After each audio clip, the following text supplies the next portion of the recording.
Thank you very much. As the mandate of the 5th legislature draws to a close, it is therefore appropriate to bid farewell to honorable members, staff, and the nation at large. While doing this, I will equally attempt to review some of the progresses made so far, as well as the challenges faced by the 5th legislature. It has been a very busy and eventful 5-year parliamentary term for all of us, particularly the new members who have had much to learn. The Office of the Clerk and the CPA UK undertook a major review of the standing orders from 2018 August to September 2019, when the new standing orders were adopted.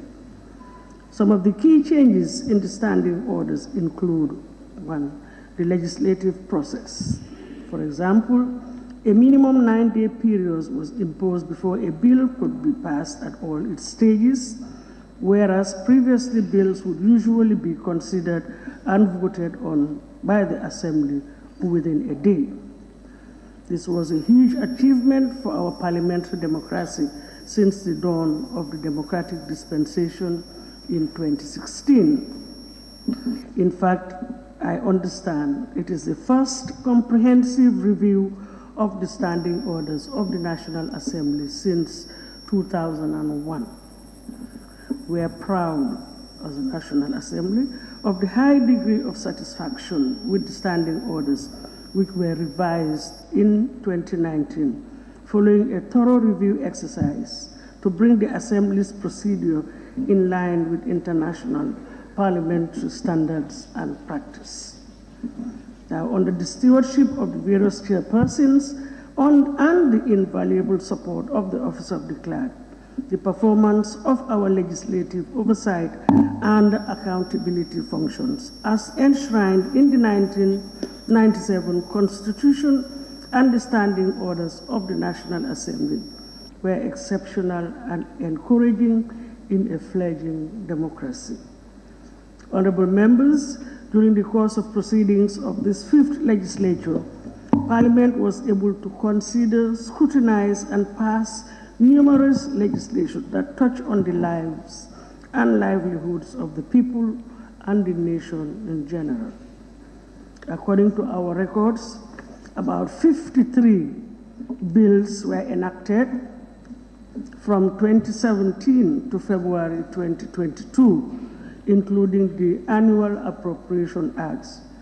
Prominent among these are 1, the National Human Rights Commission Act 2017, 2, the Truth, Reconciliation and Reparations Commission Act 2017, 3, the Constitutional Review Commission Act 2017, 4, the Forest Act 2018, 5, the Maritime Zones Act 2019, 6, Women's Enterprise Fund Act 2020, 7, the Petroleum Commission Act 2021, 8, the Persons with Disabilities Act 2021, 9, the National Assembly Service Act 2021, 10, the National Health Insurance Act 2021, and most recently, the Public Service Pensions Act 2022, amongst others.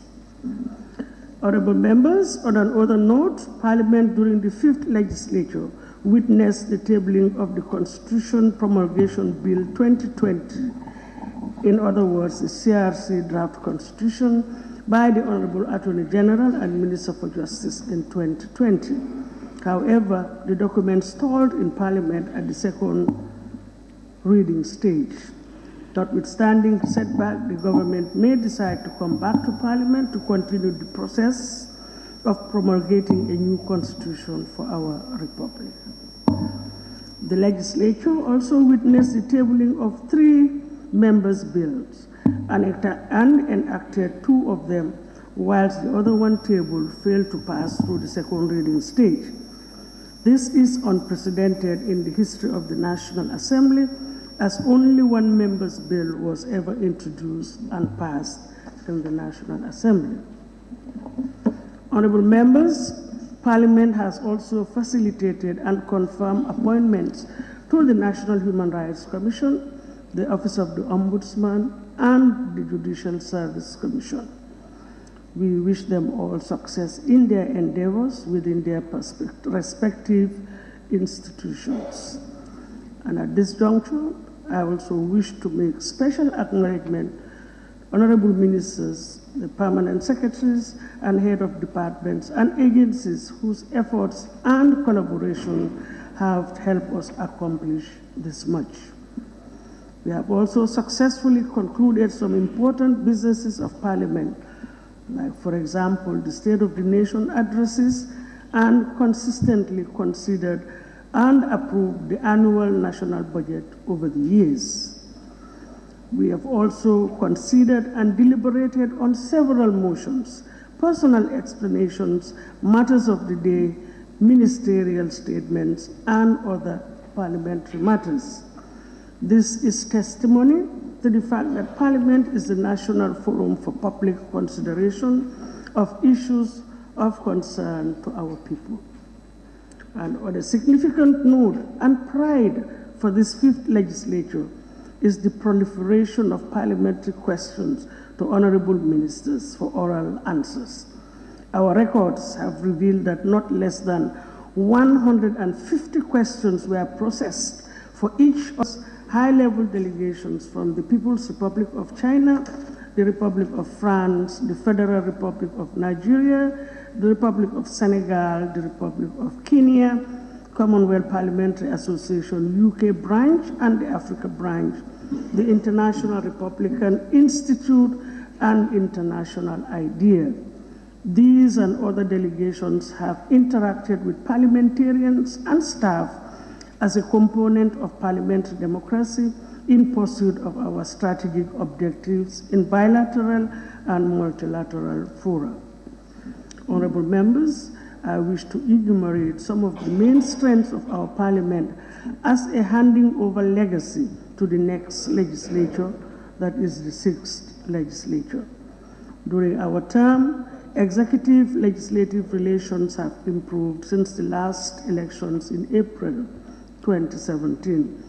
This is illustrated by a constructive and cordial working relationship between the majority and minority leaders of the National Assembly. The National Assembly enjoys substantial support from development partners, including CPA and CPA UK, WFD, all UN systems in the Gambia, the International Republican Institute, Article 19, International IDEA, TICA, and of course many others. The National Assembly is equally active in other parliamentary meetings such as ECOWAS, ACP-EU, and the Pan-African Parliament, that is PAP. Several exchanges, for example, to Ghana, Sierra Leone, and the UK have also exposed honorable members and staff to contemporary parliamentary good practices. The 2017 elections saw a very high turnover of new members, but a successful induction program was carried out with the assistance of international partners on the operations, practices,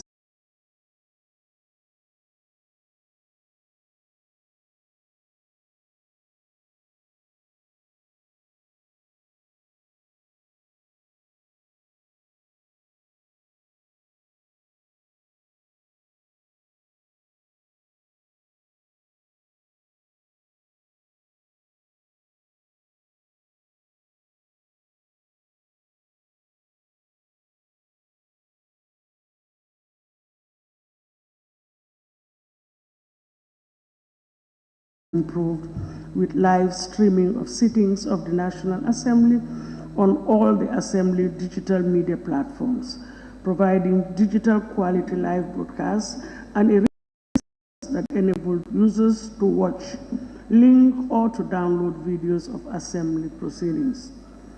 The National Assembly is also developing and populating a new website to be known as the assembly.gm. Though challenges remain, there is evidence that committees are becoming more assertive and effective when conducting oversight. Notably, the Standing Committee on Defense and Security provides oversight of the security sector and intelligence services, a sector which was a no-go area for preceding legislatures.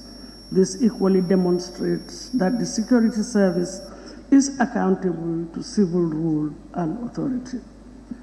Honorable members, in accordance with the new standing orders, the procedures for budget and financial scrutiny have equally been strengthened. The Finance and Public Accounts Committee, that is FPAC, and the government must now agree to a protocol on the administrative arrangements for the scrutiny of the annual draft budget and other related budgetary matters. Furthermore, the ethical regime of the National Assembly has also been toughened. The new standing orders provide a mechanism to ensure transparency and responsibility for the conduct of parliamentary matters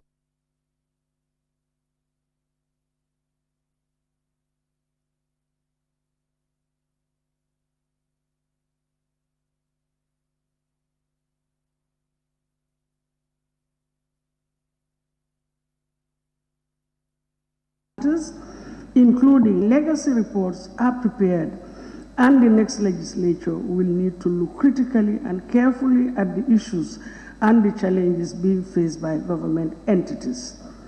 Parliament has a role to appraise the performance of government. The following are some of our key challenges. One, the infrastructure of Parliament is inadequate. There is lack of office accommodation for both members and professional staff. There are limited meeting rooms, 4 meeting rooms for about 18 committees. There are a few technical challenges, including no media room or conference center. And I hope that the next Speaker and Parliament will engage our partners and, of course, government, Minister of Finance, to invest in a new annex building to cater for this infrastructural deficiency. Unfortunately, although my office tried to engage the assistance of the Turkish Agency for International Cooperation, that is TICA, on this matter, it did not yield in any success. This is a project, as you all know, I ideally wish to have happened, and I also wish the next leadership of the National Assembly will take it up. On institutional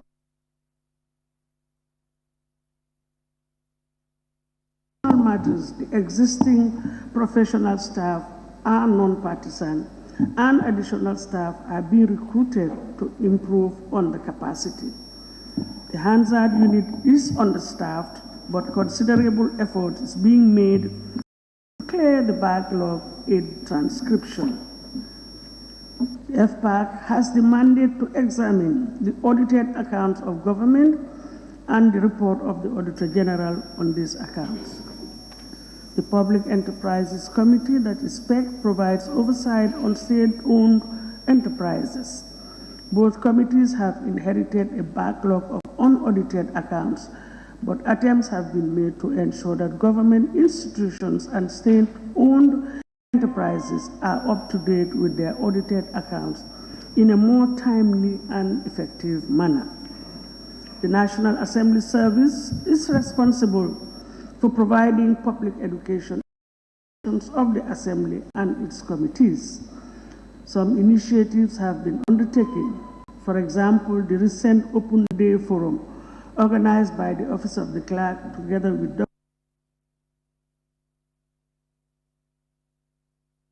WFD Gambia serves as a public lecture for stakeholders on the working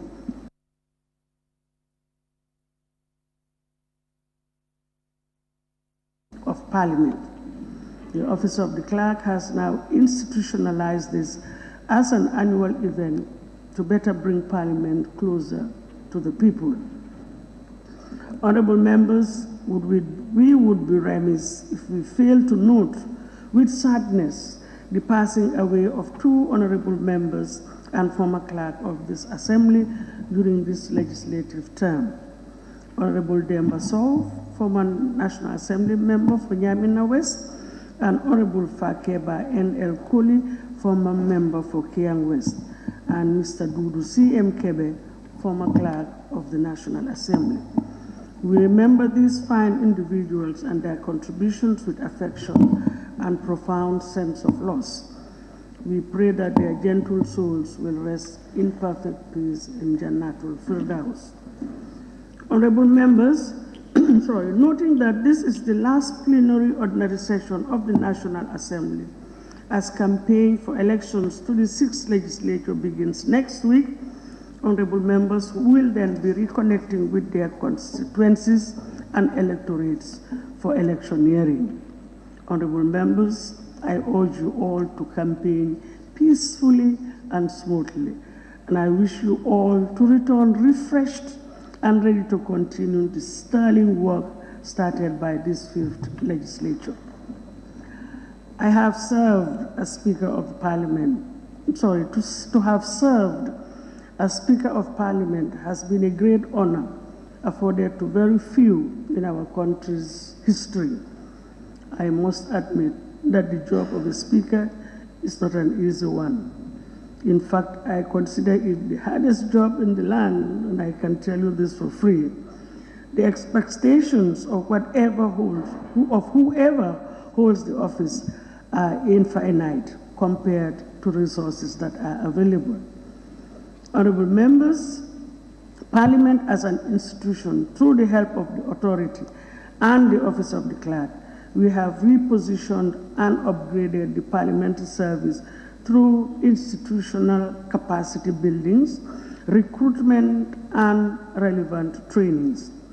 We are very proud that we are leaving Parliament today in good and safe hands as far as institutional memory and capacity are concerned. The employees of the parliamentary services are very good people and partners we are all proud of. For Parliament and parliamentarians in general, the future of Gambian progressive politics lies within your hands.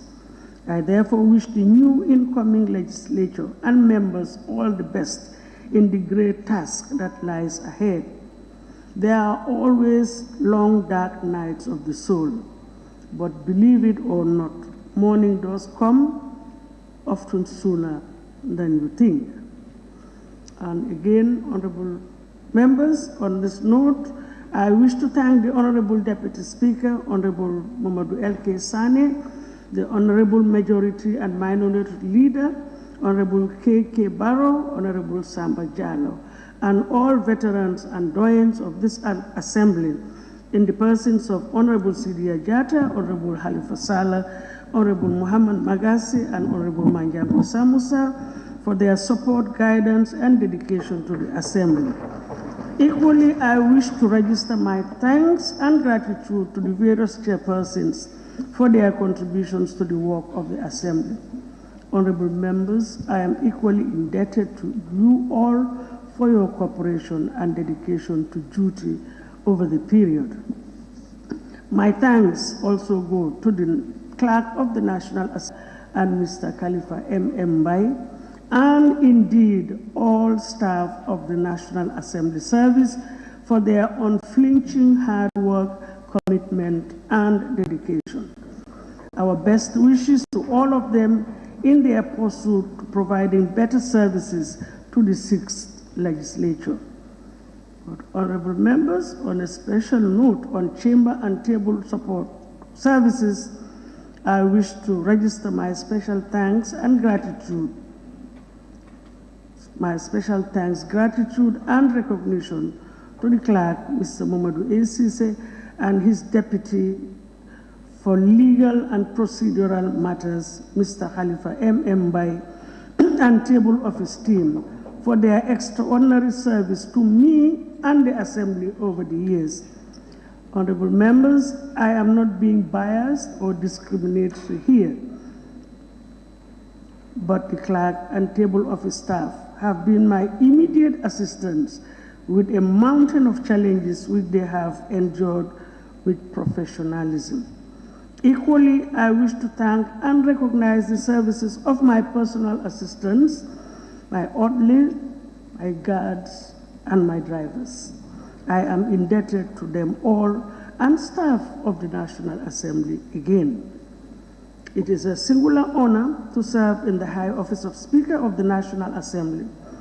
Of course, I had no interest in being here for the sake of being here, and that the only point of being here was to make a difference for the betterment of our country. In some instances, I succeeded. In others, I did not, but such is the nature of life. But honorable members, when history is one day written, detached from passions of our time, perhaps we will be remembered as the 5th legislature that we performed well and did raise the bar high as far as representative democracy is concerned. And here I would like to quote Dr. Kwame Nkrumah when he said, in quote, "Those who would judge us merely by the heights we have achieved would do well to remember the depths from which we started," unquote. And to conclude, honorable members, nothing has brought me greater joy in my tenure as Speaker and head of the legislature than the smiles that I have seen on the faces of our staff as a result of securing financial and operational independence of Parliament. I am glad that together as a Parliament, we were able to save the future of Parliament as an institution by the passing of the National Assembly Service Act 2021. I will also continue to support the great causes of nation building, as members of this assembly also know very well that I am a passionate Gambian. To honorable members of this Parliament, both friends and the chair challengers, and I can confidently say they are spread across both sides of the chambers, I thank you all for the privilege of having worked with you. Whatever has been said, in very chaotic instances sometimes, is now in the past. I bear no malice against anybody. Life is too short for that. This is Parliament. It's a great, and it is a great institution. To my family, thank you for your support and endurance, despite all the challenges associated with the job. You mean a lot to me. In the days ahead, honorable members, members of the media, I will be spending some time with my family, and I would ask my good friends in the Fourth Estate, that is the media, to give us some privacy, as I would cease to be a big figure. And so, having said all that, on this final ordinary session in the National Assembly, and as is now recorded in the landmarks for occasions such as this adjournment debate, it's really been my honor and privilege to have served this institution and my country. And I thank you all for your attention. Thank you. Clerk, we may proceed. Thank you. Correction and approval of records of votes and proceedings of the National Assembly sitting of Wednesday, 23rd February 2022. Thank you very much. Honorable members, the record of votes and proceedings of the National Assembly sitting of Wednesday, the 23rd of February 2022 is before us for correction and approval. Can any honorable member please move that the said record of votes and proceedings be considered and approved? Yes, Opanyomi. Thank you. Thank you very much, Madam Speaker, for giving me the opportunity. I rest to move that the record of vote and proceedings of the National Assembly sittings of Wednesday, 23rd of February 2020 be considered and approved. Thank you. Thank you. Nyanija? Seconded.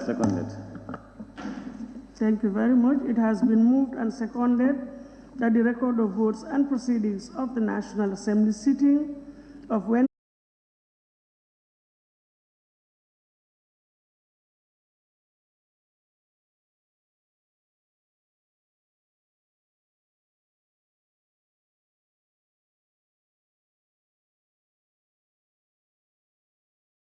and Communications Amendment Bill 2022 was concluded on Monday, 21st of February 2022. Accordingly, today is appointed for the third reading in accordance with Standing Orders 73, 4, and 75.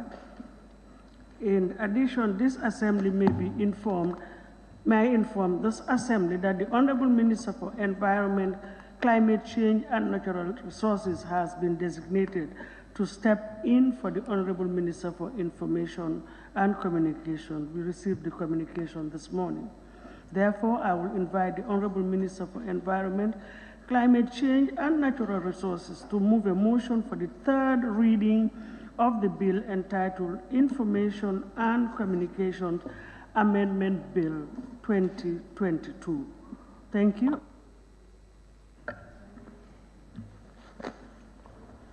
Honorable Speaker, I move that the bill entitled Information and Communication Amendment Bill 2022, having gone through the consideration stage with amendments to be read a third time and passed. Thank you. Any seconder? Yes, Nyanija. Thank you, Madam Speaker. Today we are back to Nyanija. Thank you. I rise to second the motion. That was the only tag that caught my eye, that's why. Thank you very much. Honorable members, it has been moved and seconded that the bill entitled Information and Communications Amendment Bill 2022 be read a third time and passed.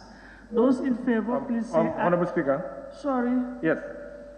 Before we, thank you. This on the amendment on the third reading.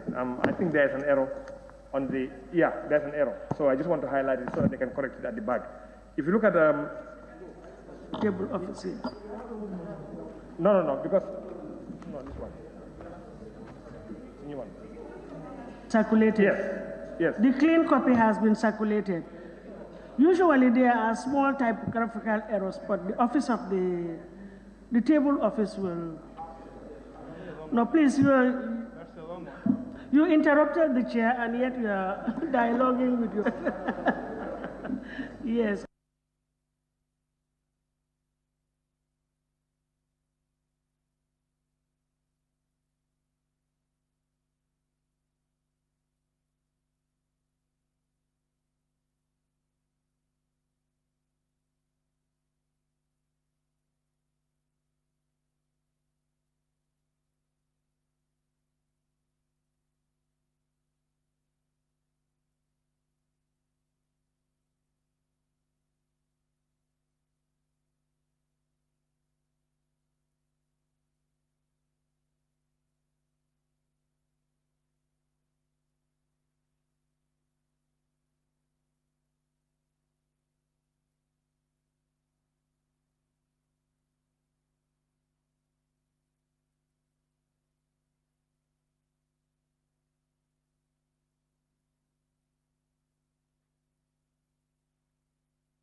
trade fair 15th edition. This time trade fair bi falla ak fuñ ko defee trade fair bi ñu ko def fële ca Tontable su nekkee yaa ngi jógee Tontable balaa ngaa àgga Bursu bi police station bi su nekkee yaa ngi jógee Sukuta balaa ngaa àgga Tontable bi trade fair bi nag ñu ngi ànd ak ñan ñii di Inco soo leen fa duggee rek di ngeen gis place Inco bi te soo leen duggee si place Inco bi bépp bagage boo leen jënda am nañ 10% discount trade fair bi nag mu ngi door on the 26th of February ba on the 28th of March 26th of February ba 28th of March trade fair ak Inco 2022 trade fair bii moom nar naa neex de. Inco, your official partners of the 15th edition of Trade Fair Gambia International.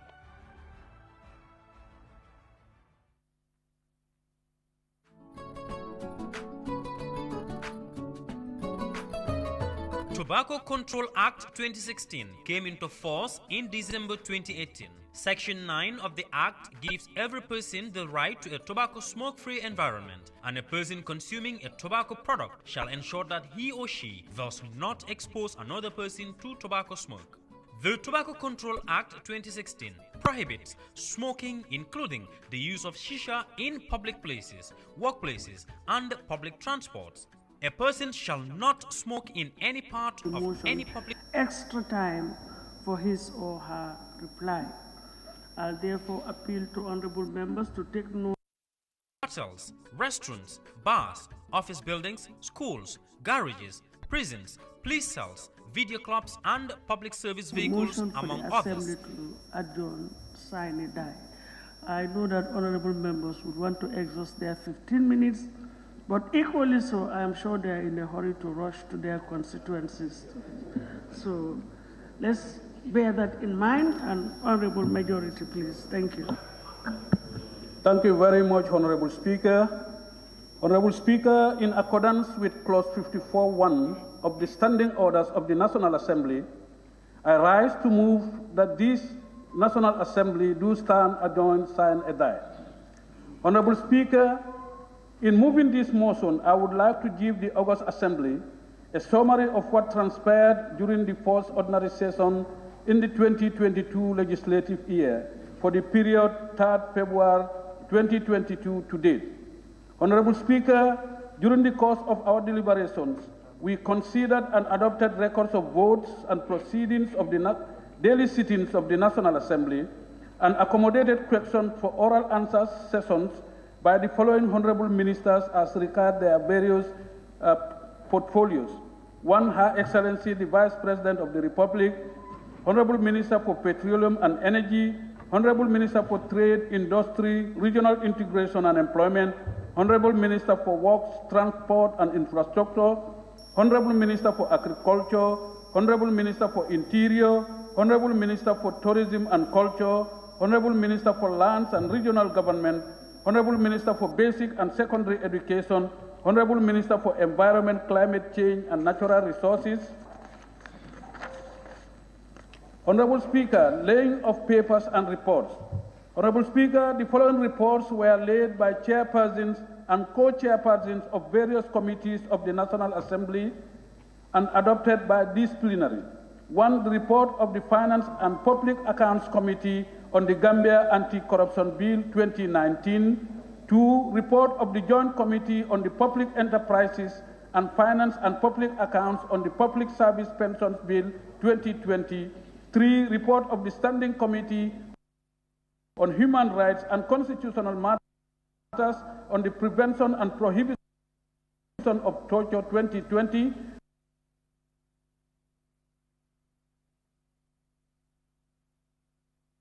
Four, report of the Public Appointments Standing Committee for the confirmation of one of the shortlisted persons for appointment as Commissioner at the National Human Rights Commission. Honorable Speaker, motions. Equally, the following motions were moved by Honorable Ministers for Finance and Economic Affairs for the Assembly's consideration and ratification. One, the Development Objectives Grant Agreement between the United States of America and the Republic of the Gambia for Democracy, Peace, Stability, Enhanced. Two, the Millennium Challenge Cooperation Threshold Program Grant Agreement between the United States of America, acting through the Millennium Challenge Corporation, and the Republic of the Gambia, acting through the Ministry of Finance and Economic Affairs. 3, the loan agreement between the Republic of the Gambia and Islamic Development Bank regarding the widening of Batin-Hadin Highway Project, the Gambia. 4, the loan agreement between the Republic of the Gambia and the Arab Bank for Economic Development in Africa regarding the widening of Batin-Hadin Highway Project. Honorable Speaker, bills. The following bills were considered during the ordinary session and unanimously passed at their third readings by Her Excellency, the Vice President and the Honorable Minister for Information and Communication Infrastructure. 1, the Public Service Pensions Bill 2022 by Her Excellency, the Vice President of the Republic of the Gambia, and 2, the Information and Communications Amendment Bill 2020 by the Honorable Minister for Information and Communication Infrastructure.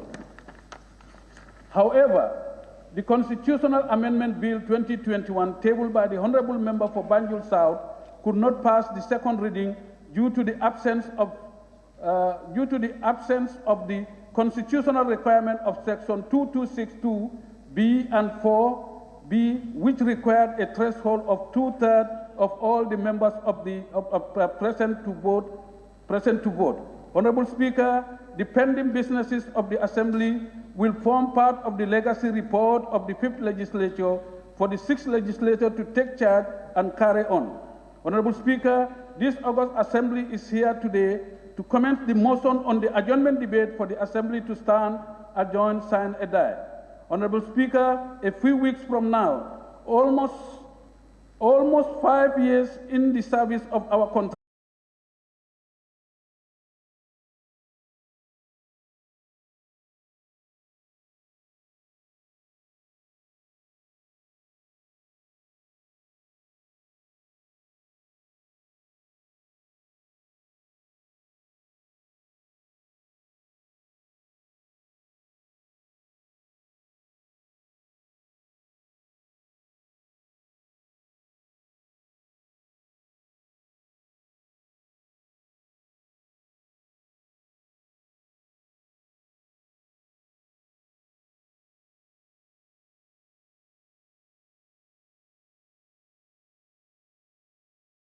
confident response on us in this August Assembly, we reassure them of the Assembly's continued resolve to serve the supreme interests of the Gambia without fear of favor or party affiliation.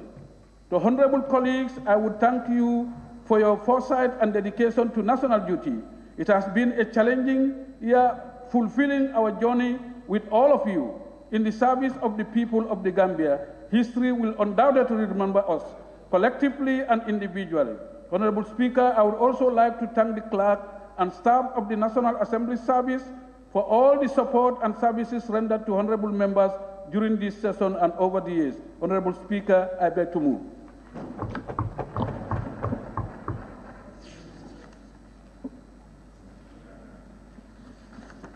Thank you very much. Any seconder? Yes, honorable member for Basse. Honorable Speaker, thank you very much for the opportunity. I rise to second the motion on the adjournment debate. Equally to use the chance to address my colleagues and the nation at large. Honorable Speaker, first of all, thanksgiving is going to Almighty Allah, who have given me the long life to be in this parliament almost 10 years now, and to stay healthy to be able to carry on the responsibility that I should take on. Honorable Speaker, I want to thank the office of the Speaker. I want to thank the Deputy Speaker. I want to thank the majority and the minority leaders of the 5th Legislature. Honorable Speaker, I want to equally thank the office of the clerk, all the members, all the staff under the office of the clerk be thanked for the cooperation, the assistance, the collaboration, and the help from all angles at any moment. Honorable Speaker, I really want to attest that I am honored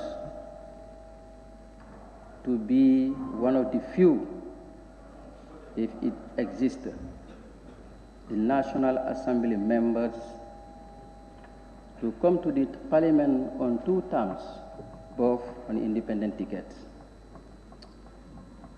I think I'm the only Gambian so far. But still, I'm making my research. If I'm not the only one, then I am one among the few who had that chance to be elected twice in the Parliament on independent tickets. So my constituents who had that trust and confidence in me, I'm really thankful to them. Honorable Speaker, I want to thank the media fraternity for giving me the visibility all over the world. Wherever you go today, even Google, if you type the name, my name, Magasi, Honorable Magasi, you will see my legacy. Thanks to the media fraternity. Honorable Speaker, I want to be very thankful to all the partners who helped me to register development in my constituencies, from mosques, boreholes, schools, and other projects, machine and others, farming tools. So all those partners who had helped me from the government and the NGOs within the country and outside the country, I want to be very thankful to all of them. Honorable Speaker, I want to give a very special thank to a very special person to me. That's my personal assistant, Aisha Sinera, who is known to everybody. This young girl has served the nation through me, because any responsibility that I'm called for, if I couldn't go, she is one who represents me. So therefore, today is the day that I should known that to the public and use the opportunity to really thank and recognize her effort. So I say, if you are here, we thank. Honorable Speaker, I use this opportunity to inform my colleague that this is going to be the last ordinary session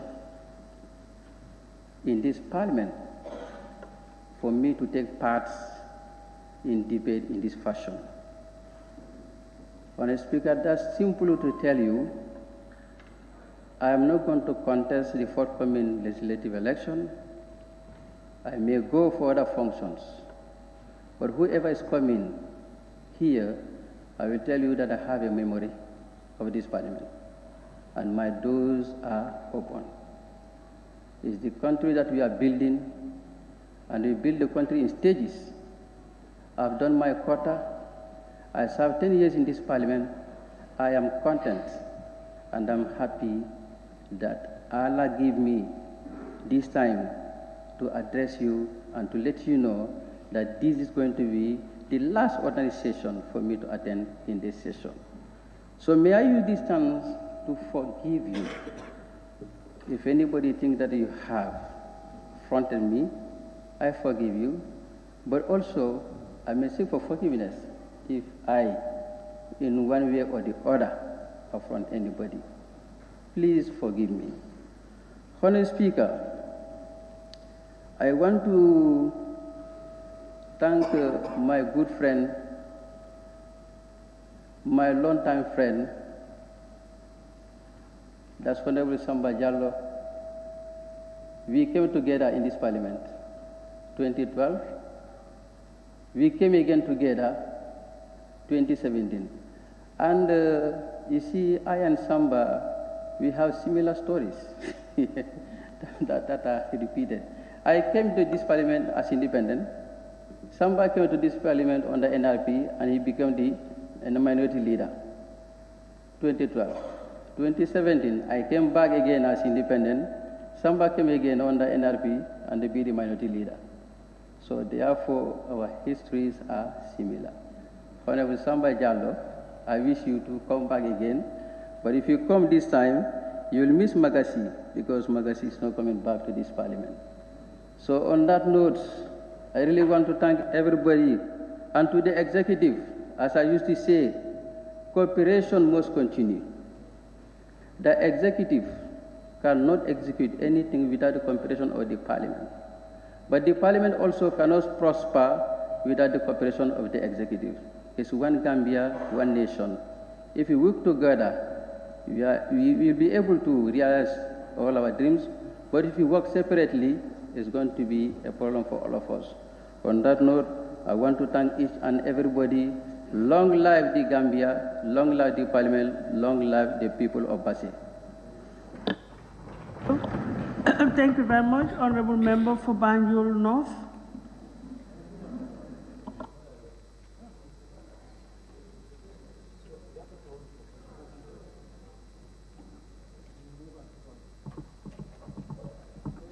Sorry, honorable members, it has been moved and seconded that this August Assembly do consider the motion for this ordinary session to stand adjourned.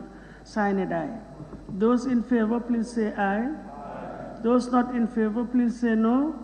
The ayes have it. So may I now call on the honorable members who wish to take part.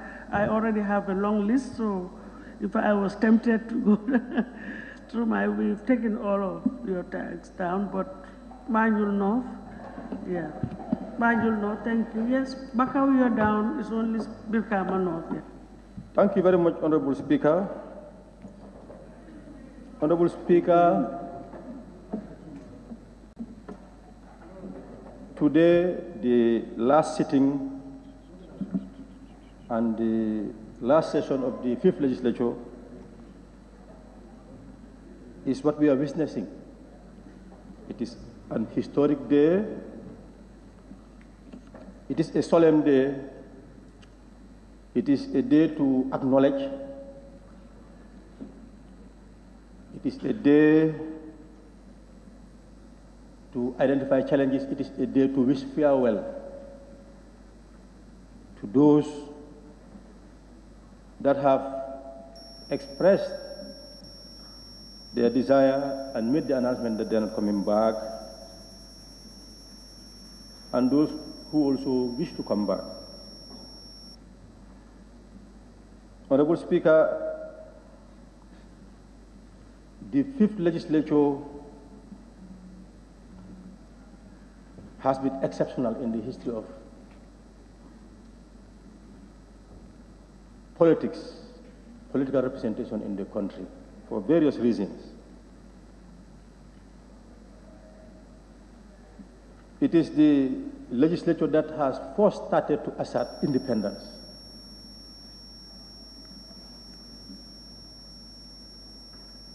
To exercise what has been provided in terms of separation of powers.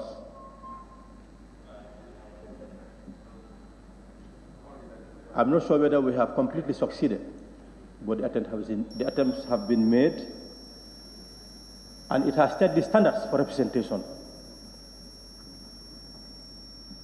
Any future legislature that comes would not have any excuse, because this assembly, this legislature has set the pace, has set the standards in terms of representation. We have our moments when party politics played out and not national interests, but we also had moments when national interests, the pursuit for national interests had been demonstrated.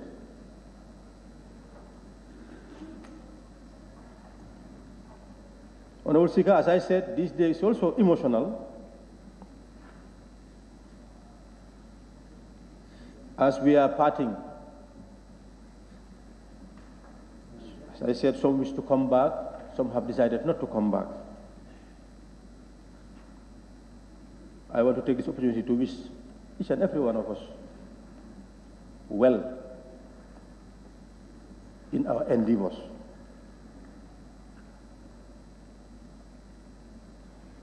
We have, during the past 5 years, been relating at the level of plenary and at the level of our committees, and have developed that relationship at the personal level and also official level, and all had been well. It has been cited that there were times when tempers flared up here, but all the same, we would come back and then continue to assume our duty, our supreme duty as representatives of the Gambian people. Gambians have been monitoring what had been taking place here. Some acknowledge what we have been doing. Others have expressed skepticism.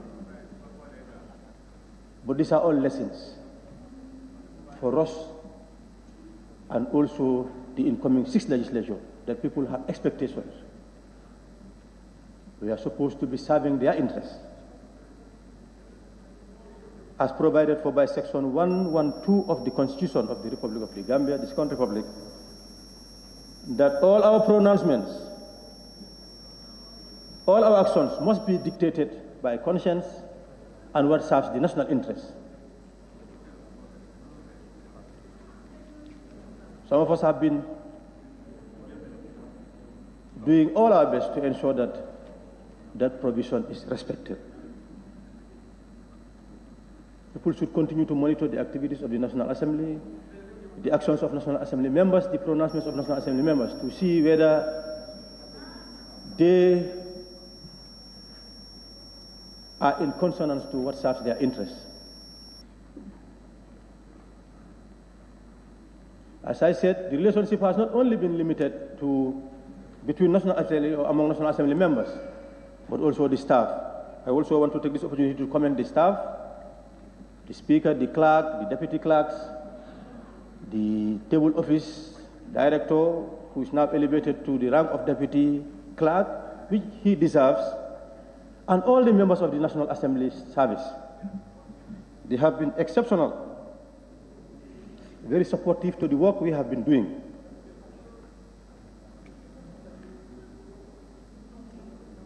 Honorable Speaker,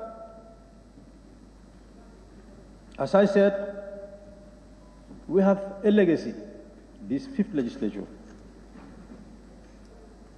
in terms of the standards we have set, the pace setting,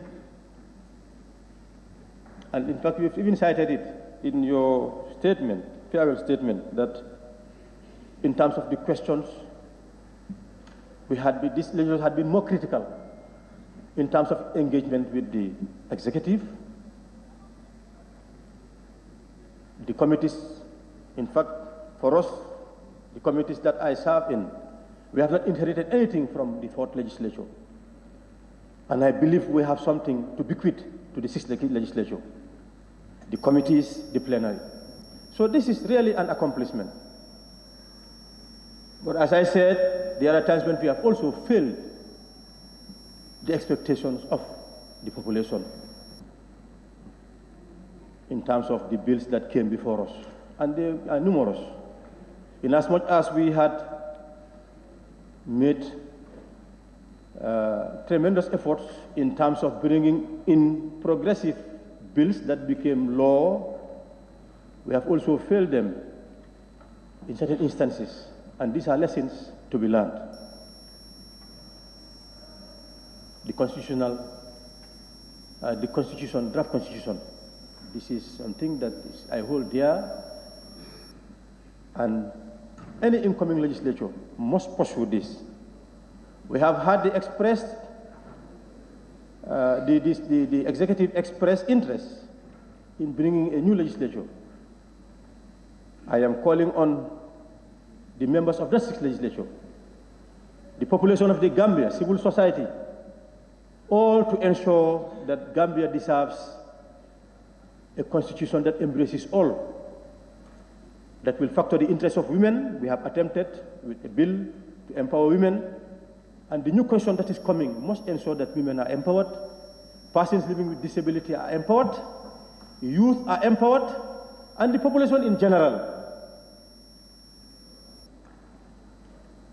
are served.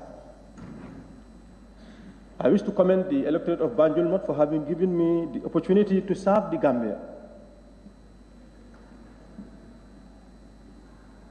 And I would also want to implore on the executive that we have challenges. In as much as this day, for me, I want to dedicate it to the National Assembly, I would not resume my seat without talking about a challenge, a major challenge. And I wish the Honorable Minister for Works, Transport and Infrastructure was around. The environment is here, the Honorable Vice President is also here, to take note. We have one major challenge.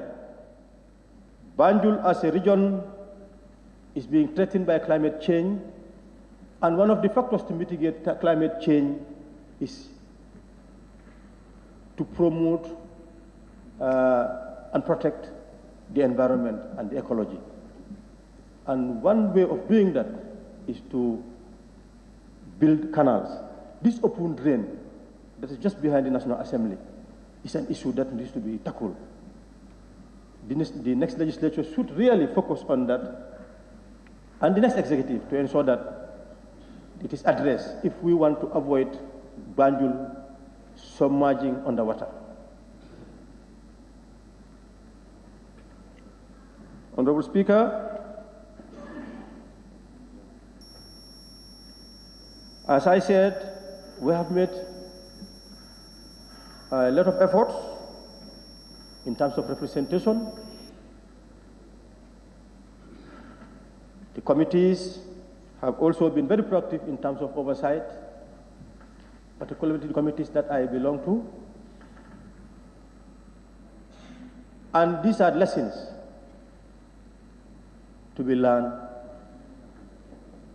by the incoming legislature, the 6th legislature. As I said, we must continue to assert the independence of this arm of the state. We are not antagonists, we are not adversaries with any arm of the state, particularly the executive. We are all supposed to be served and duty-bound to serve the people of the Gambia, so that all our actions must be nothing other than serving the interests of the people of the Gambia. I want to also take this opportunity to pay tribute to everybody, particularly those who have served exceptionally well and have been doing it without any partisan consideration for the national interest.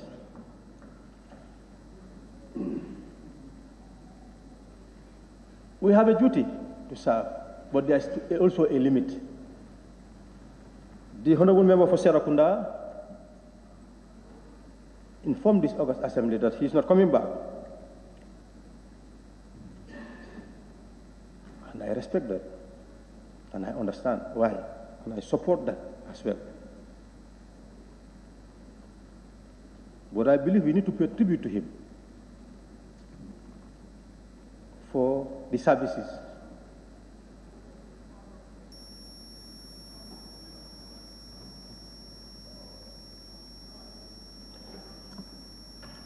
He has demonstrated non-partisanship, which should be emulated by all of us here. And of course, equally goes to the Honorable Member for Woolly West, being a doyen. This is what we need.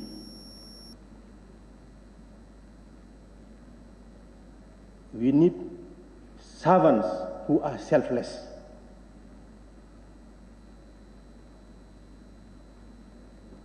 who promote the interests of the nation first and foremost. Politics is not the business for self. It's not the best business for individuals. It's the business of the people. Anybody who's opting for political office must be ready to serve, to relegate self-interest, personal interest, and promote national interest. And that is what the member of Serekunda has been demonstrating. We too have been trying. Of course, some members here, that is the way to go. When we are here, as has been mentioned by the member for Wuli, party tax are outside. We leave them outside. It's national interest. It's unfortunate that there were instances when partisan interest played out here, which is very unfortunate and which has been deplored by the population of the Gambia. That is not what is expected of the National Assembly and National Assembly members. Of course, we are parties, we are from parties, but once you are a National Assembly member, you are a National Assembly member of the Gambia and should not serve anything other than the Gambia. So this is a lesson that I would want the fifth legislature to learn from, to take note of, that when you are here, party interest is outside, it's national interest. Conscience and national interest has been clearly spelled out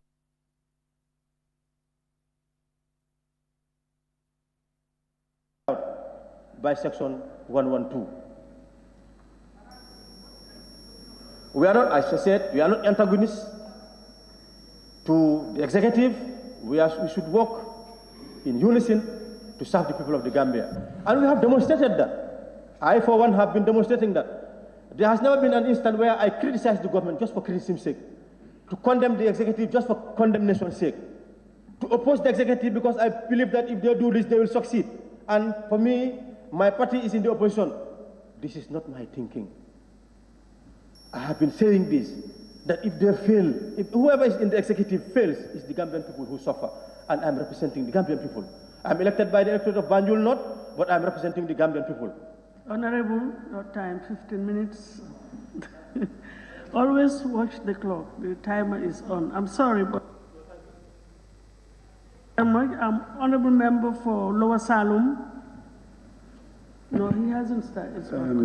Thank you, Honorable Speaker. Yeah. Please watch the clock, the timer. Yeah. I'll go less than 15 minutes, in fact. Thanks to the Almighty God who blessed me this day to stand before the National Assembly members. Thank you, Honorable Speaker, for better presiding the National Assembly members. Thank you, honorable colleagues. Thank you, the people of Lower Salum,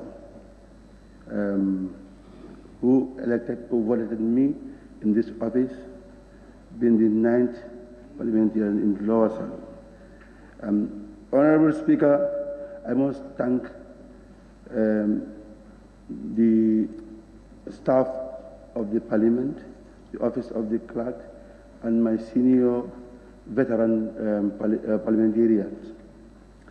Honorable Speaker, the leadership of Parliament, I must thank them also for guiding us through procedure.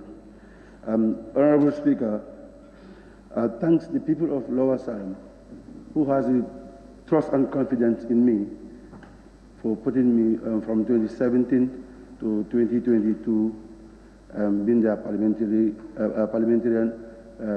within this tenure in office. Honorable Speaker, yes, indeed, I cannot satisfy the entire people of Lower Salum, but I must thank them for bringing me in this office. A leader, you can just do a quarter, you can do all. It's a continuous progress. Leadership, it comes and goes. But I must thank them for giving me their confidence. And again, to thank the government of the day. Honorable Speaker, a lot of has done in Lower Salum today. Is the government of the day who supported the people of Lower Salum. Not all, but I know in future most things will be done in Lower Salum. But today I can rest my hand most projects come through Lower Salem, it is within my tenure in office.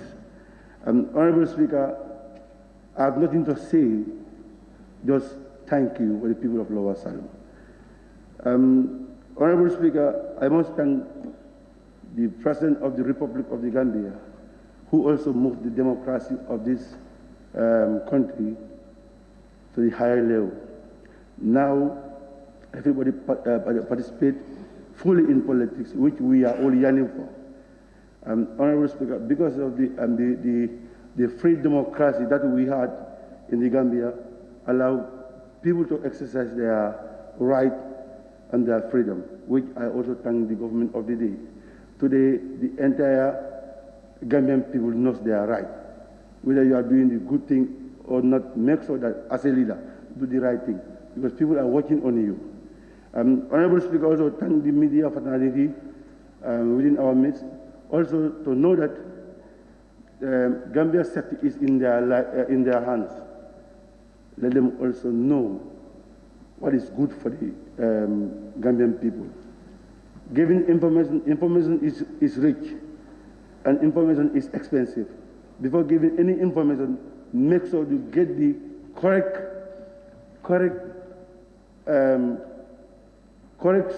history or story about that individual, or about the side of story that you're going to give out to the people, because information is expensive.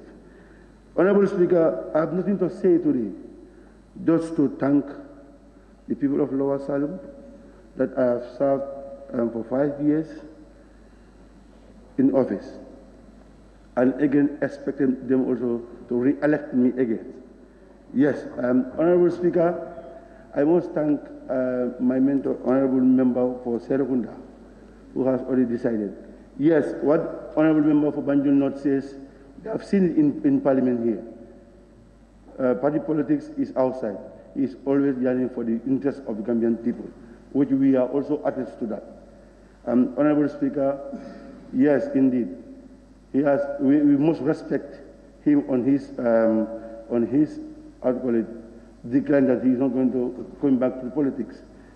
But still now, Gambia belongs to us, and we are young, and we still allow him also to give us chance to educate us as the young people in the country. We also respect him on what he has demonstrated in the chamber. Honorable Speaker, nothing will say to him unless we must thank him, because he protects the integrity of this Gambian people, and he always tried to see people first, nothing more. We know he is a leader of a party, but that party color will never shown in this chamber. We must thank the member of Serekunda for serving Gambian people. For us also, the entire parliamentary parliament members serving us. Dankungu, we also thank you for your being a minority leader in this parliament, putting everybody together. Honorable Majority Leader, for Combo South, Woolley West, Basse, being the veteran parliamentarian that you thought of how we're going to give our procedural matters.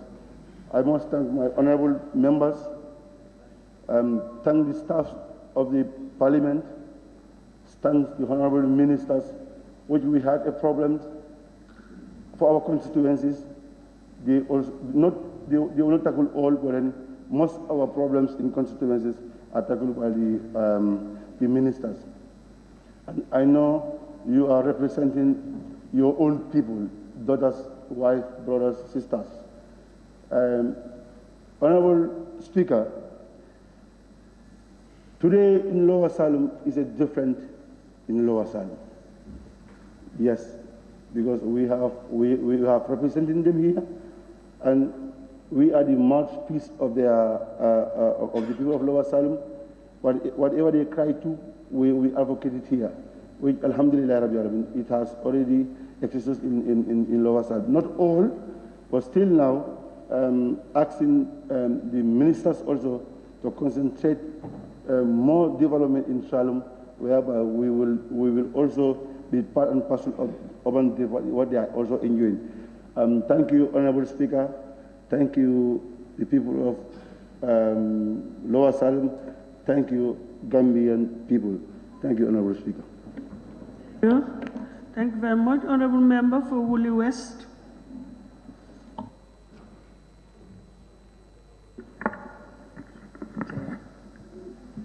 Thank you, Honorable Speaker.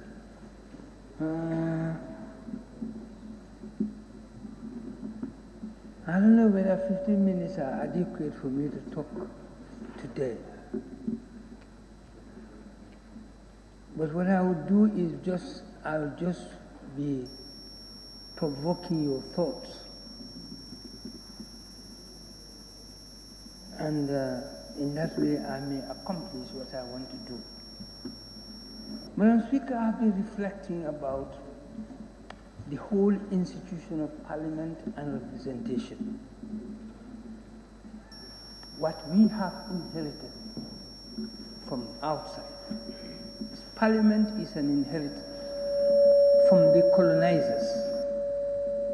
And colonization is the greatest crime committed against humanity. And its wounds are eternal. They are everlasting. They destroy. Where they make, they also destroy. The destruction is more than the making.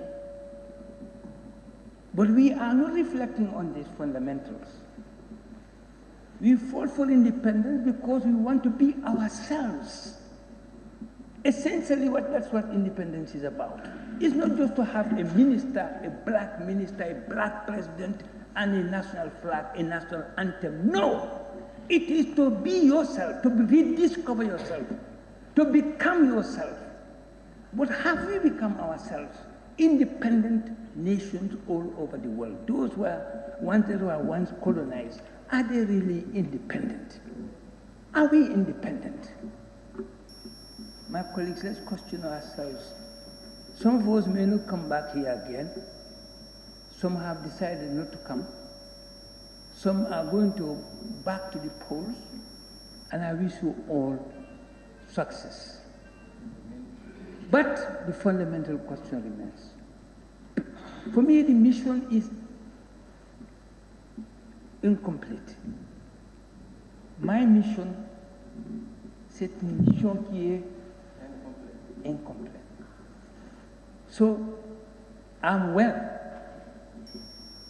Yes, some say he is old, yes.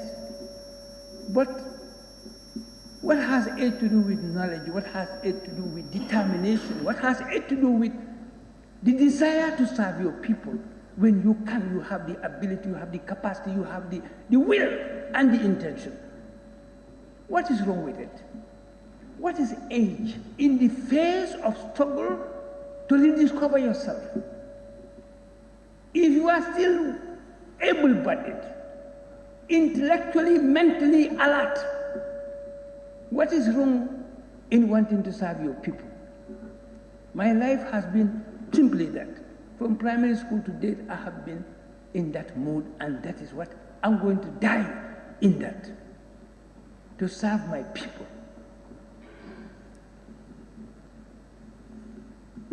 It is not an easy struggle. For 50-something years, we have been here. And are we convinced that we are really helping our people to become a people? Are we helping our people by virtue of what we are doing here to make our people sovereign people? Not because we are saying they are sovereign, but they come to the conscious realization that they are sovereign people, that they own this country, that they are the people who matter, who make decisions, who should decide what serves their interest and what does not serve their interest. That is the job that we should have been doing. We who are their representatives. And that's why we are representatives. We are here precisely to perform that job. Particularly we who are coming from very far away. We are coming from a very far away, from a dominated colonial society, denied in every respect, even denied your culture, denied your language that identifies you and makes you different from other people. You are denied all that. And now you say you are independent, and you still continue to wallow in the use of that same weapon that was used to destroy you. And we say we are independent, and we say we are serving our people. I'm speaking here, my people really don't understand a word of what I'm saying here, and I'm supposed to be representing them. This is a paradox. This is a contradiction. The first thing that we should have thought about when we conquered independence, if you really have conquered it, was how do we become ourselves? How do we become one with our people? How do we become one with our people that we are serving? These questions were never posed, mostly by the first generation of politicians. I wouldn't blame them much because they were concerned with other problems. Problems that have to do with governance, problems that have to do with education. But the unfortunate thing is that we have been independent Africa for more than half a century. And we are still dependent. Dependent in every respect. We hardly can do anything here without recourse to help from outside, even though we have everything in our continent. Everything that you can imagine, we have it. We have it in abundance, but we are poor in the midst of abundance. Materially poor in the midst of abundance, in fact morally poor, intellectually poor. Because that is why we are always having recourse to the outsiders, because we don't have confidence that we have the capacity intellectually to do what is necessary to change our continent. I'm sorry, but these are very important questions. We make laws here in the name of our people, and they don't know anything about them. And these are the same laws that they use to take them to court. But they have no idea about those laws. Because of what? Because of the language in which those laws are couched in. And we have done nothing about that. I pray all my colleagues who are here and are going back to the polls, I pray that you all come back here. But if I come back here, the first legislation that I'll promote in this parliament will be precisely on the need for our languages to be used here so that everybody who has the capacity, not because he or she speaks English or French, but because he or she can speak his or her language, can come here and democracy will become democracy. Not democracy in words, but democracy indeed in practice. How many people have been excluded from coming here? How many of them have been very intelligent, philosophically minded people outside there who know everything that we are doing here, but they are not here simply by virtue of the fact that the weapon that was used to destroy all of us is the same weapon that we are using here to promote their interests. Impossible. I know people will say, Sidia is very controversial. I don't care.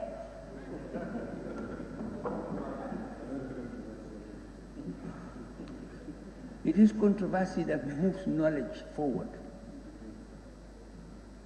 But these are not just mere controversies, these are facts, unshakable facts. Unshakable facts. If I sit here, sometimes I feel funny. I spend nights pondering these things in my head. Why are things what they are? Why can't we just turn them around and become what we want them to become? No, because we are still separated from our people, just like colonialists. They were separated from our people, they are there, they are there. And we use the same, we are up, they are down. And yet everything we do, we say we are doing on behalf of our people. And they have no, you tell me, you go and talk to them, you say they are participating. What participation is that? What type of participation is that? You are denying them to come here to participate. Because they cannot speak English. And you say you are participating. There is no participatory democracy here. Democracy is a sham everywhere. It's big sham everywhere in the world. Whether in the United States or in Russia or in France or China, democracy is a sham. It's all rubbish. Sorry, I withdraw. So I wind up. Okay, Madam Speaker, I want to thank everybody here for having worked with me. We have worked here. We are all here by our interest and our determination to serve our people. Let us continue in that spirit even where we are outside these chambers. It's not only here that you can serve your people. We can serve our people in whatever capacity we are, outside or inside. But the most important thing is there is a job to be done still. We have gone nowhere.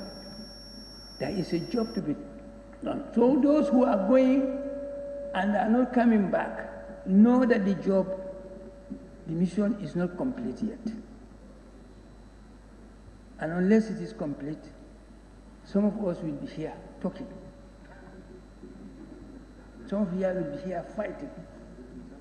Because it is necessary that we talk, it is necessary that we do certain things so that we can move forward. We can do it. Whoever tells you that we cannot do it, it is not true. We can do it. We can transform this country into heaven on earth. I have that conviction because the means are here, the resources are here. All that we need is to reorganize ourselves and become selfless in rendering service to our people. We have to sacrifice. That word, I have always used it here, the word sacrifice. No development can take place in an ex-colony without sacrifice. You have to do with pleasures. You have to do with pleasures, otherwise we cannot move anywhere. The money you use to have your pleasures is the money that must be used to serve the fundamental interests of your people.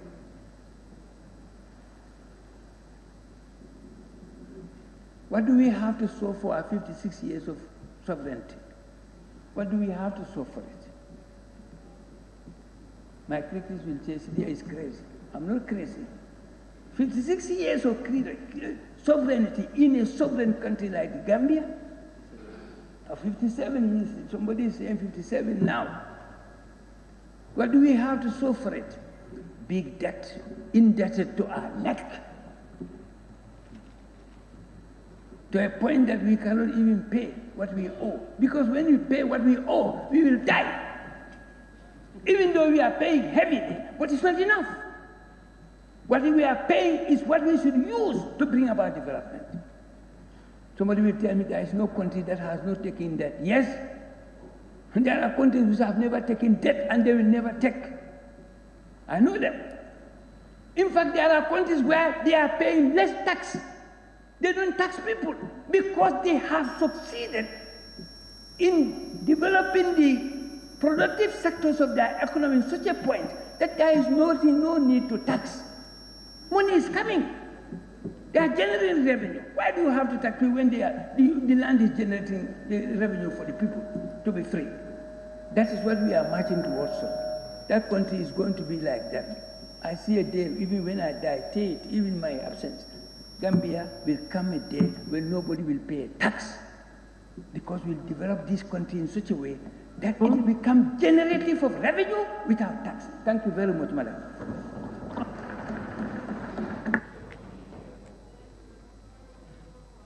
Bakau. Thank you very much, Madam Speaker. Honorable Speaker, I am going to be very brief. Recognize the presence of Her Excellency the Vice President. She joined us earlier, and two other honorable ministers. Thank you. Thank you, Madam Speaker. Honorable Speaker, adjournment debate is all meant for members to raise issues concerning their constituencies. It's almost 5 years today. I have raised so many concerns concerning my constituency, Bakau. Up till now, no single move has been done by the executive. Among those concerns I have raised, I would like to highlight some of them. Madam Speaker, it's almost 5 years today. I have emphasized the poor conditions of government buildings in my constituency. I have emphasized that these buildings could be refurbished and be used as state that can be occupied to accommodate state guests, instead paying expensive hotels for our state guests. But up till now, the executive failed to consider my concern. Again, Madam Speaker, I have talked about an independent stadium. I'm sure we are all aware that Independence Stadium hosts most of our international games. I've raised this issue to the executive of the poor condition, and nothing has been done about it up till now. And we are all aware that CAF have taken serious action against the government. And we all knew that the Independence Stadium is not fit anymore to host in the international games, which affect all Gambians, especially the sporting fraternity. Madam Speaker, it's almost 5 years today. I have raised a concern about a police station in Bakau of lacking a mobility. I have made that appeal before the minister here several times. Up till now, the executive failed to respond. And how do we expect our police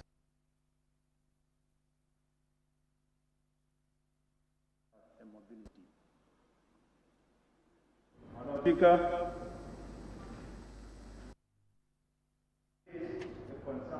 almost 5 years today,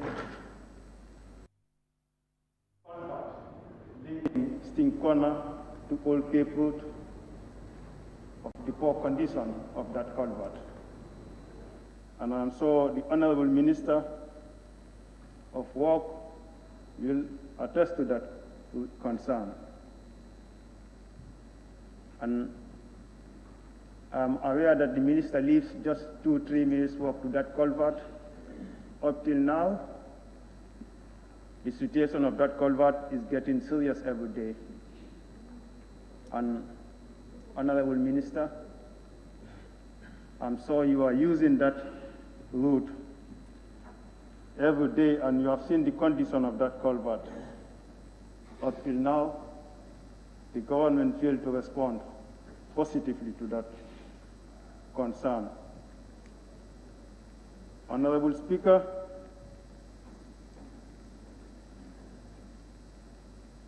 about the COVID fund allocated to Ministry of Tourism. It's almost 5 years today, Honorable Speaker. I've been making this issue to the minister responsible, that I have been receiving so many complaints from my electorates that the money given to the ministry for the stakeholders, some stakeholders felt that they are being segregated, and I have been engaging the minister responsible of tourism to make clarifications on this issue. But any time I have made my attempts, it failed. So I am blaming the executive of not responding to my concerns. Honorable Speaker, without taking much of the Assembly's time, since most of the members talk of non-partisan when we are in chambers, I want to make a recommendation to you, Madam Speaker, since we are talking of non-partisan in chambers. I will recommend to you for next Parliament coming, for that poster to be removed from that wall before the swearing of the new Parliament. I thank you very much for your attention. Thank you very much, Honorable Member for Kiang Central. Thank you very much, Honorable Speaker, for giving me the floor. Honorable Speaker, I will equally join my honorable colleagues to thank the people of the Gambia for having confidence and trust in us, particularly the people of Kiang Central, for giving me the opportunity to serve my country for 5 years. Honorable Speaker, I will not waste much of the Assembly's time today just to make my call or just to emphasize the calls that I have been making since the inception. Honorable Speaker, you have so many people that are really suffering, so many people that are really crying in this country in terms of rent. Honorable Speaker, I've been calling on the Honorable Minister for Local Government to please face this challenge and as a minister to take it as a responsibility. The landlords are now taking law into their own hands by increasing the rent, sometimes even on weekly basis, sometimes on monthly basis. There's a gap that we need to fill. If you look at the Rent Act 2014, the landlords, before the amendment, are not given the power to increase their rent without consulting the council.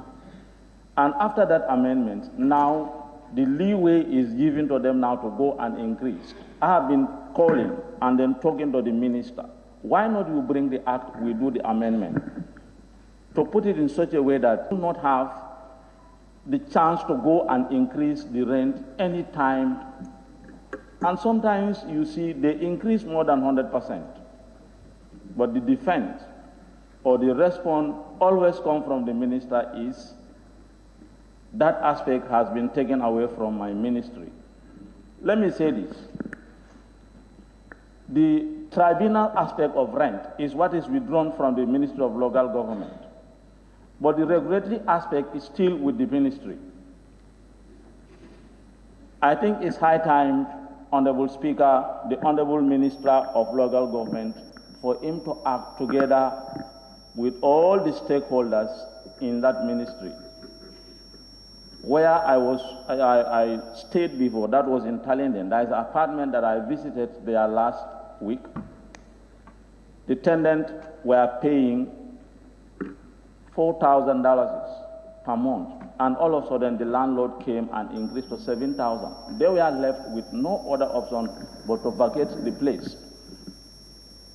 In terms of cost of living, Honorable Speaker, in terms of rent, we are sitting on time bomb. I tell you this. There will come a time, if no measure is taken to address these issues, people will go out, people will take law into their own hands, and you will see that one. Take it from me. I am not praying for that, and I'm not inciting anyone, but the way things are happening in this country, there is a need. I mean, we have a government. The landlords have right to increase, but the government here is a referee. Anyone who wants to bring a foul play, you show them the yellow card or the red card. You go to other countries, this is what is happening. People must take their responsibility. Again, in connection to that, Honorable Speaker, you have a lot of real, property dealers in this country. You have Gambians that are working both in the country and abroad. They will manage to save something from their small salary to try and then buy a land on installment.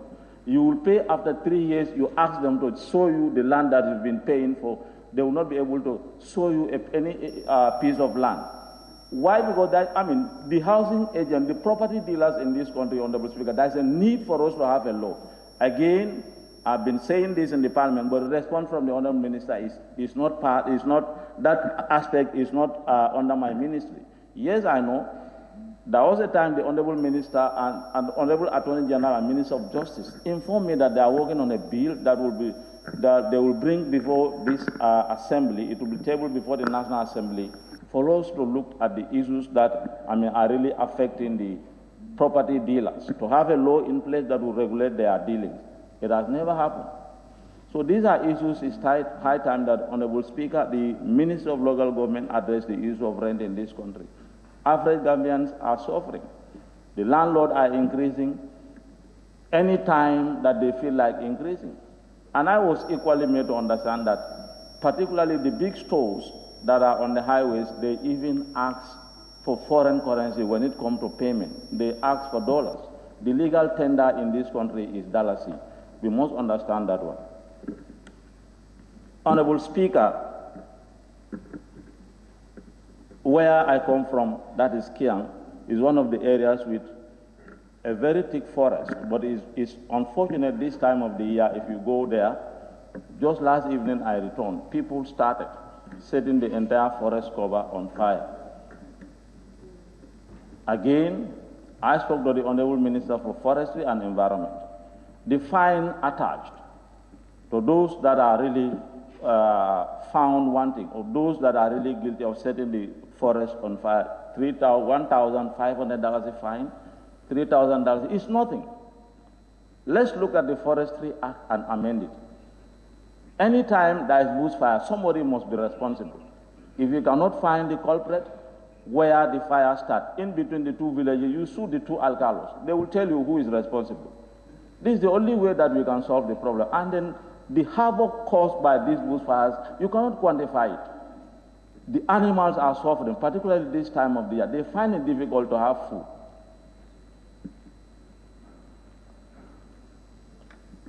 Honorable Speaker, in Kiang Central, there is off-the-road settlement called Kavada. I think since we started, in fact, there was a time, any time that I stand to talk, they will say electricity and road, that's what is coming to talk about. The issue of electricity is partially addressed. But the road that linked Quinala to the 9 off village, the villages that are off the road, the Kavada settlement of Kiang Central, are really suffering.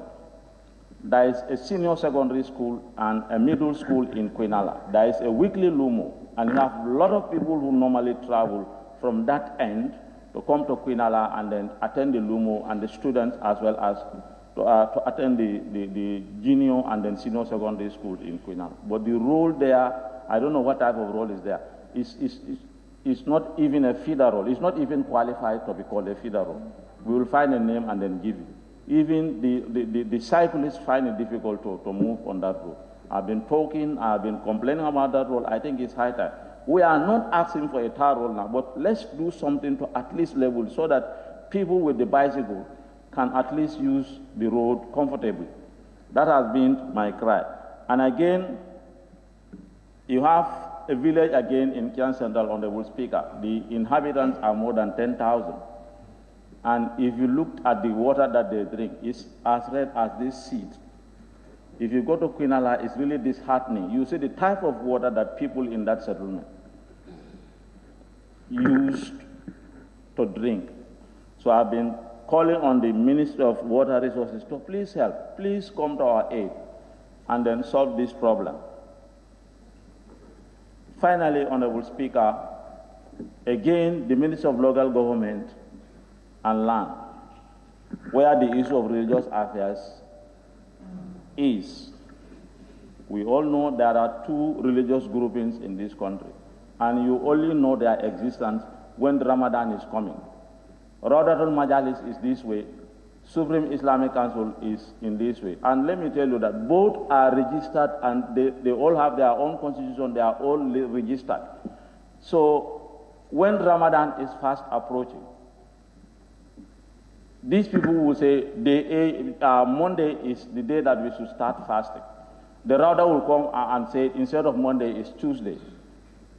So it's very, very conflicting, Honorable Minister, and I've been appealing to you, call both parties and then you discuss with them. Let's solve this problem.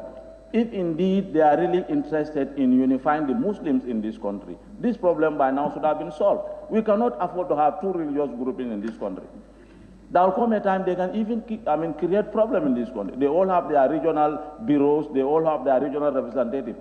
If indeed they are sincere, if indeed they are honest enough and they are all working towards one cause, that is to satisfy God, I don't think they should be fighting. I don't think they should even be quarreling. But in few weeks' time, you will hear Rauda will say Tuesday, Supreme Islamic Council will say Monday. So Gambians sometimes, you see Muslims are lost. They don't know what to do. They don't know what to say.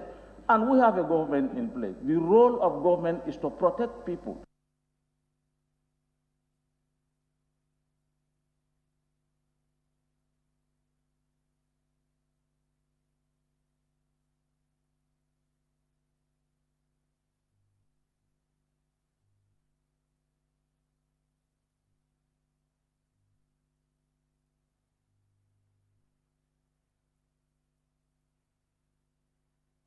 The role of government is to me the floor.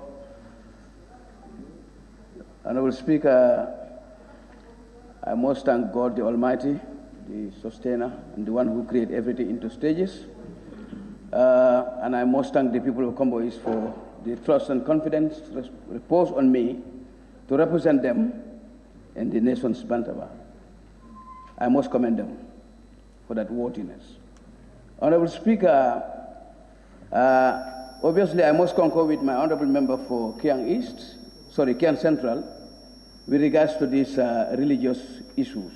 I think it's high time for the government to come up with a tangible solution in order to make this matter once and for all, particularly the Ministry of Lands and Regional Government. Honorable Speaker, having said that, the Ministry of Regional Government would like to be very much mindful of the situation in this country with regards to the land grabbing. Honorable Speaker, among villages, the community, and individuals, there are a lot of land grabbing in this country. And I think the ministry has instituted a land commission. This land commission should be responsible for issues related to land matters. But unfortunately, as of now, there are issues regarding to these land issues. Up to now, this matter has never been solved. I think it's high time for the Ministry of Lands and Regional Government to please come up with a solution whereby we can able to create this environment for everybody. Having said that, Honorable Speaker, I must commend the Ministry for Agriculture, particularly the Minister for Agriculture. The stretch from Pirang to Faraba was a very important stretch.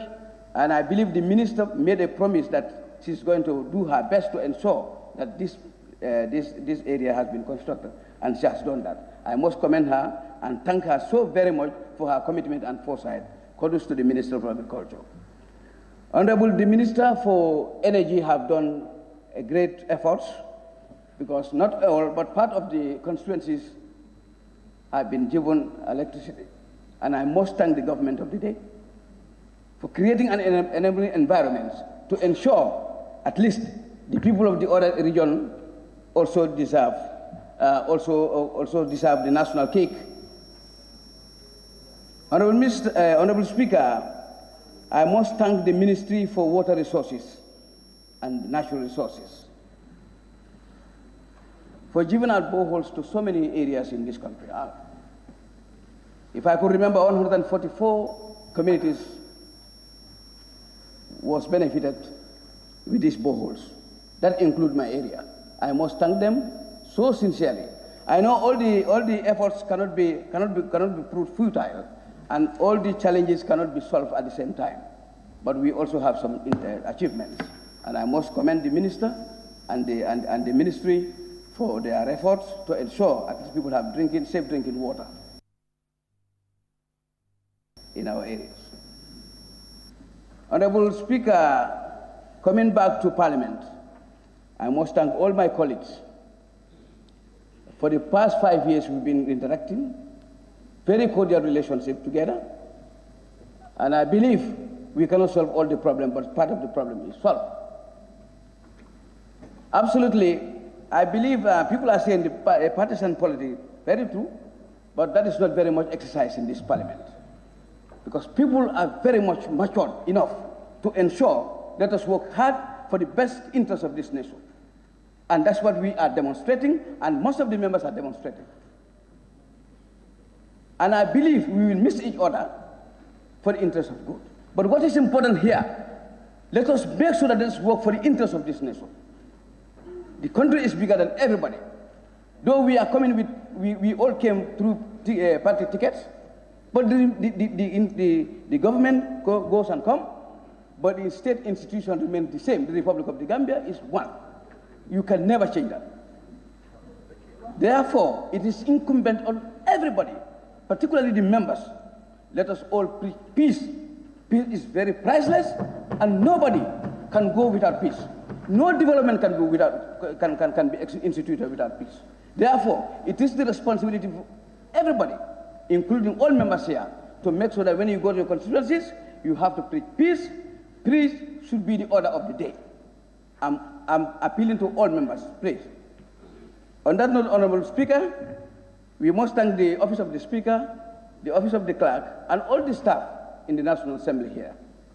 One way or the other have contributed immensely toward the success of this legislature. And I must thank honorable ministers, who most of the time they are always here with us, all right, and that give us some answers to certain questions that concerns them. On that note, Honorable Speaker, I thank everybody, and I must make sure that everybody, whosoever goes to your constituency, you have to preach peace. Thank you very much, Honorable Speaker. Thank you, Honorable Member for Fonyi Councillor.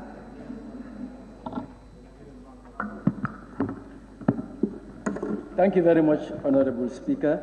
And Honorable Speaker, it's a moment for reflection. And I will borrow from the Honorable Member for Willie West. It's equally a moment for self-interrogation. We have served precisely 5 years. And it's the moment when we should reflect on the gains, the challenges, and the way forward. If any of us is fortunate to be re-elected, we should try in as much as possible to consolidate on those gains. And if it happens the other way around, we should be grateful to the Almighty Allah for giving us an opportunity to serve our people to the best of our ability. Honorable Speaker, I want to touch on history just a little. And that is to reflect on 3 key issues. I remember during my first adjournment debate here, I stated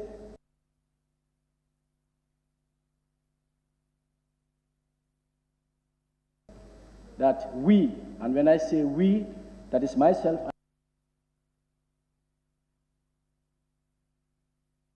and my colleagues from the same party, would be an opposition with a difference. And I think, not think, but I am on record. Why?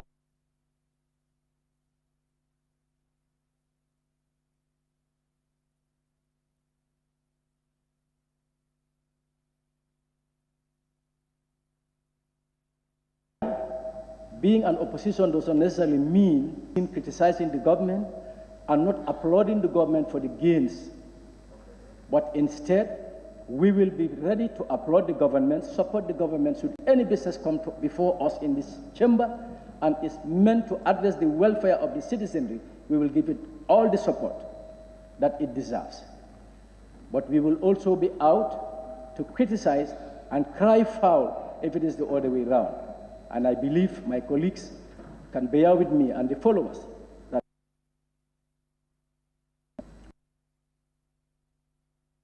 the issue of the road that links and the road that leads Sanga back or not. The current honorable minister, whether he'll be the person in charge by the time the 6th legislature is in or not, these two projects are there to the people of Kansala. Honorable Speaker, I remember also questioning and challenging the presence of the foreign sister forces in Funyi. And I think what happened during the first week of February should be history, and that history is something that we will all reflect and look at the way forward.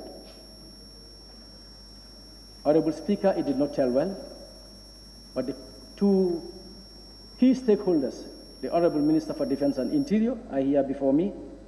I must commend them for the interaction and the support and the collaboration during the period. I must equally thank the Chair of the Defense and Security Committee, the Honorable Deputy Speaker, and the Deputy Chair of the Defense and Security Committee, the Right Honorable Halifa Saleh. That being said, I want to link and recognize the efforts of the following individuals.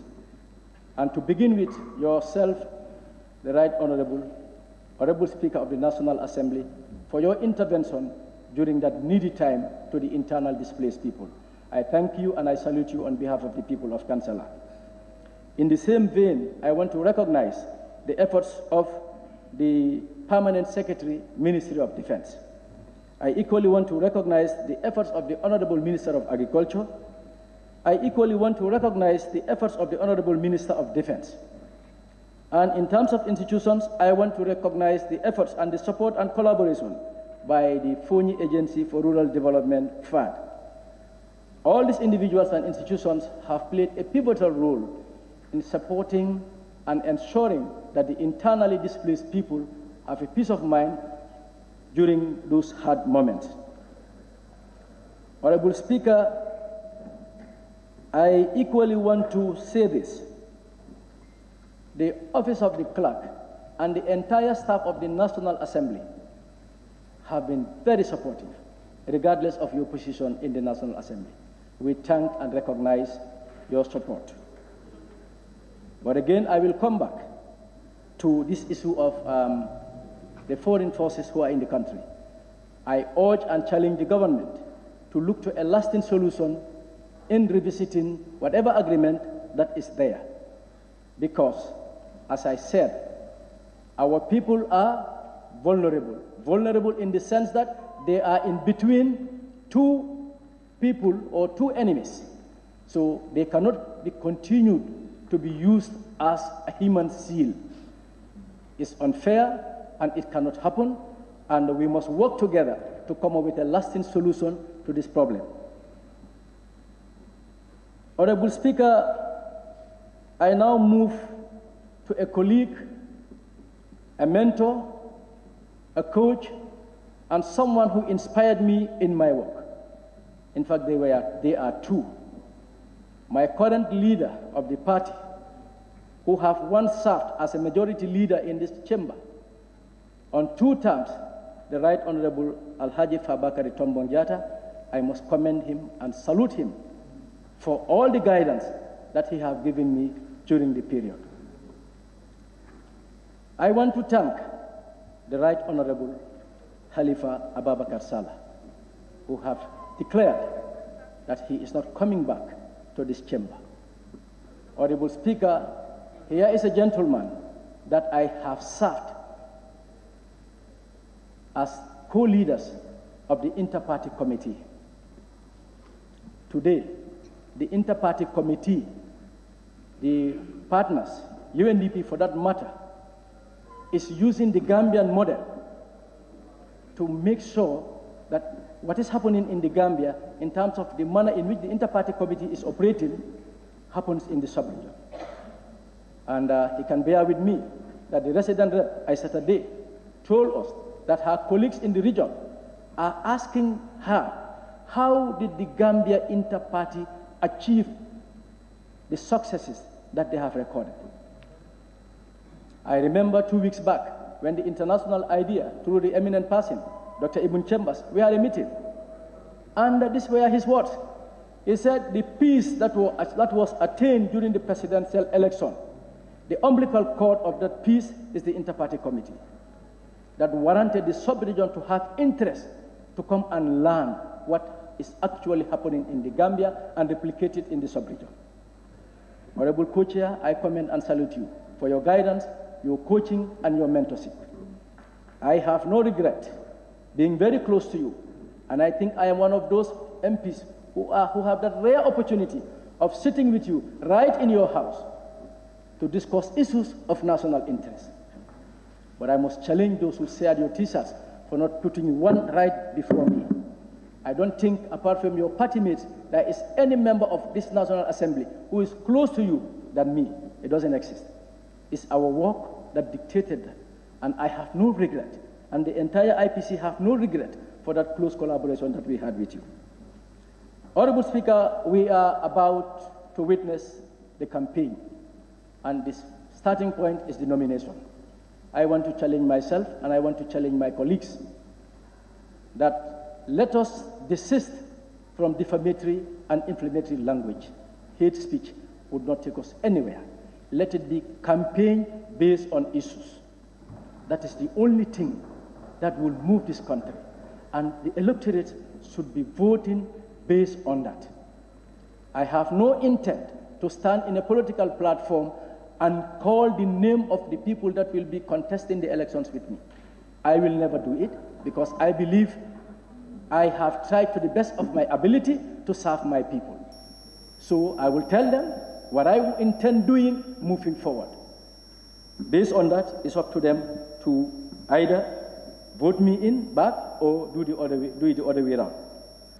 And again, the IPC, in collaboration with the organizers of the presidential debate in the United States, and the first time it happened in the Gambia, we are working with them to ensure that come the National Assembly elections, there will be debates in town halls. So prepare yourself and know that the IPC is working in close collaboration with the National Democratic Institute, NDI, to ensure that wherever National Assembly aspiring candidates are going to canvass for votes, there will be town hall debates where the electorates will be seated to listen to who really have an agenda that needs to be sold, and the electorates will buy the agenda. We are very hopeful that NDI will sponsor it 100%. In fact, tomorrow we will finalize on the arrangement. Honorable Speaker, finally, I want to thank the people of Kansala, through whom I have also tried to contribute my little quota to all what transpired in these four corners of the chamber. Without them electing me to come and represent them here, I don't think I would have had the opportunity to contribute my little quota to all what transpired during the past 5 years. By extension, I want to thank the Gambian people. Honestly, when I am out of the chamber, or I am out of a radio or TV program, the amount of people that will call or we meet in the streets and they will appreciate what I have done, they are many. So I want to thank all the sympathizers. I want to thank all those who were following my deliberations in the National Assembly and in all other platforms for giving me the encouragement to be doing what I was doing during the past. But again, history has it that in the history of Fonyi Kansala, I am the second National Assembly member to represent my people in the opposition. Because the first was the late Honorable Henry Michael Jammeh. The rest were all serving in the government of the day. And I am the second person to serve in an opposition ticket in the National Assembly. But I think they have the final say to compare and contrast and see who really represented them as far as representation is concerned. Honorable Speaker, finally, I want to thank your office. I want to thank the clerk.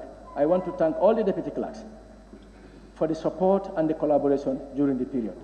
And I think the honorable member for Willie West once said it here, that cabinet should know that we are in it together to move for the betterment of this country. But if they want a war between us, well, we will see who will be the winner at the end of it.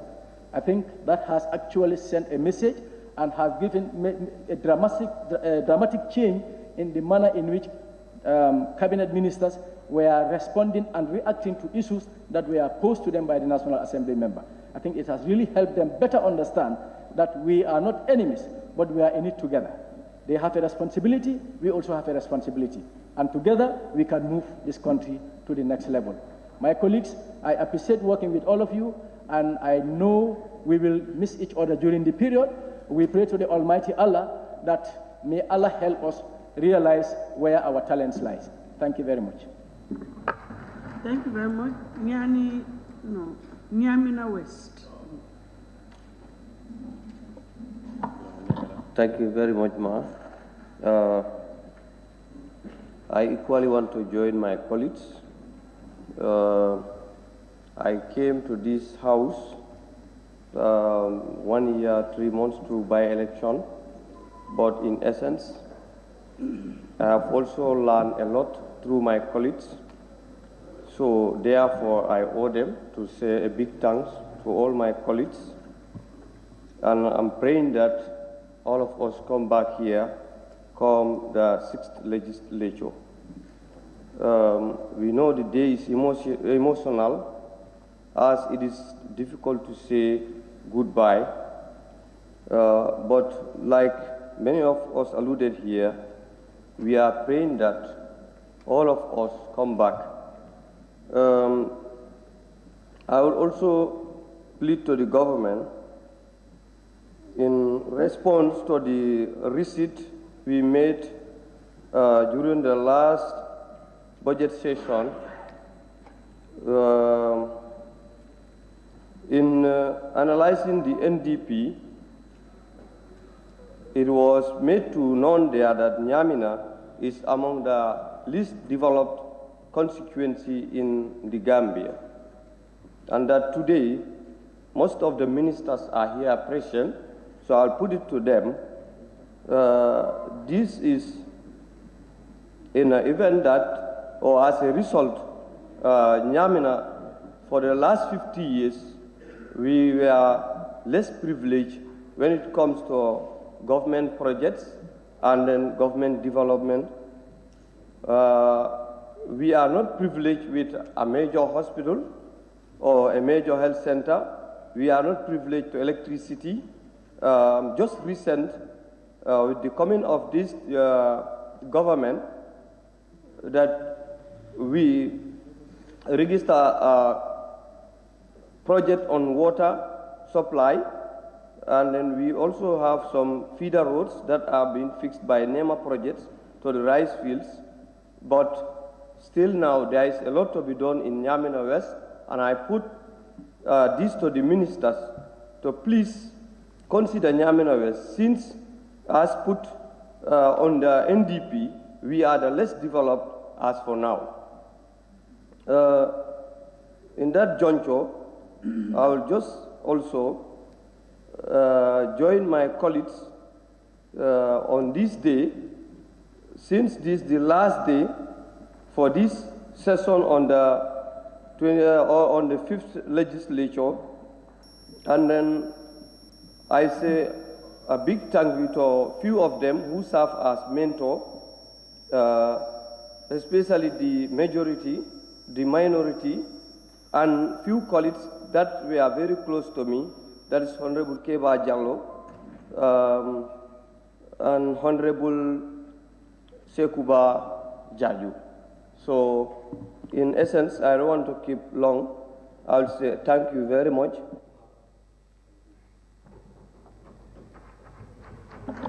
Thank you very much. Sabasanyal. It's a row.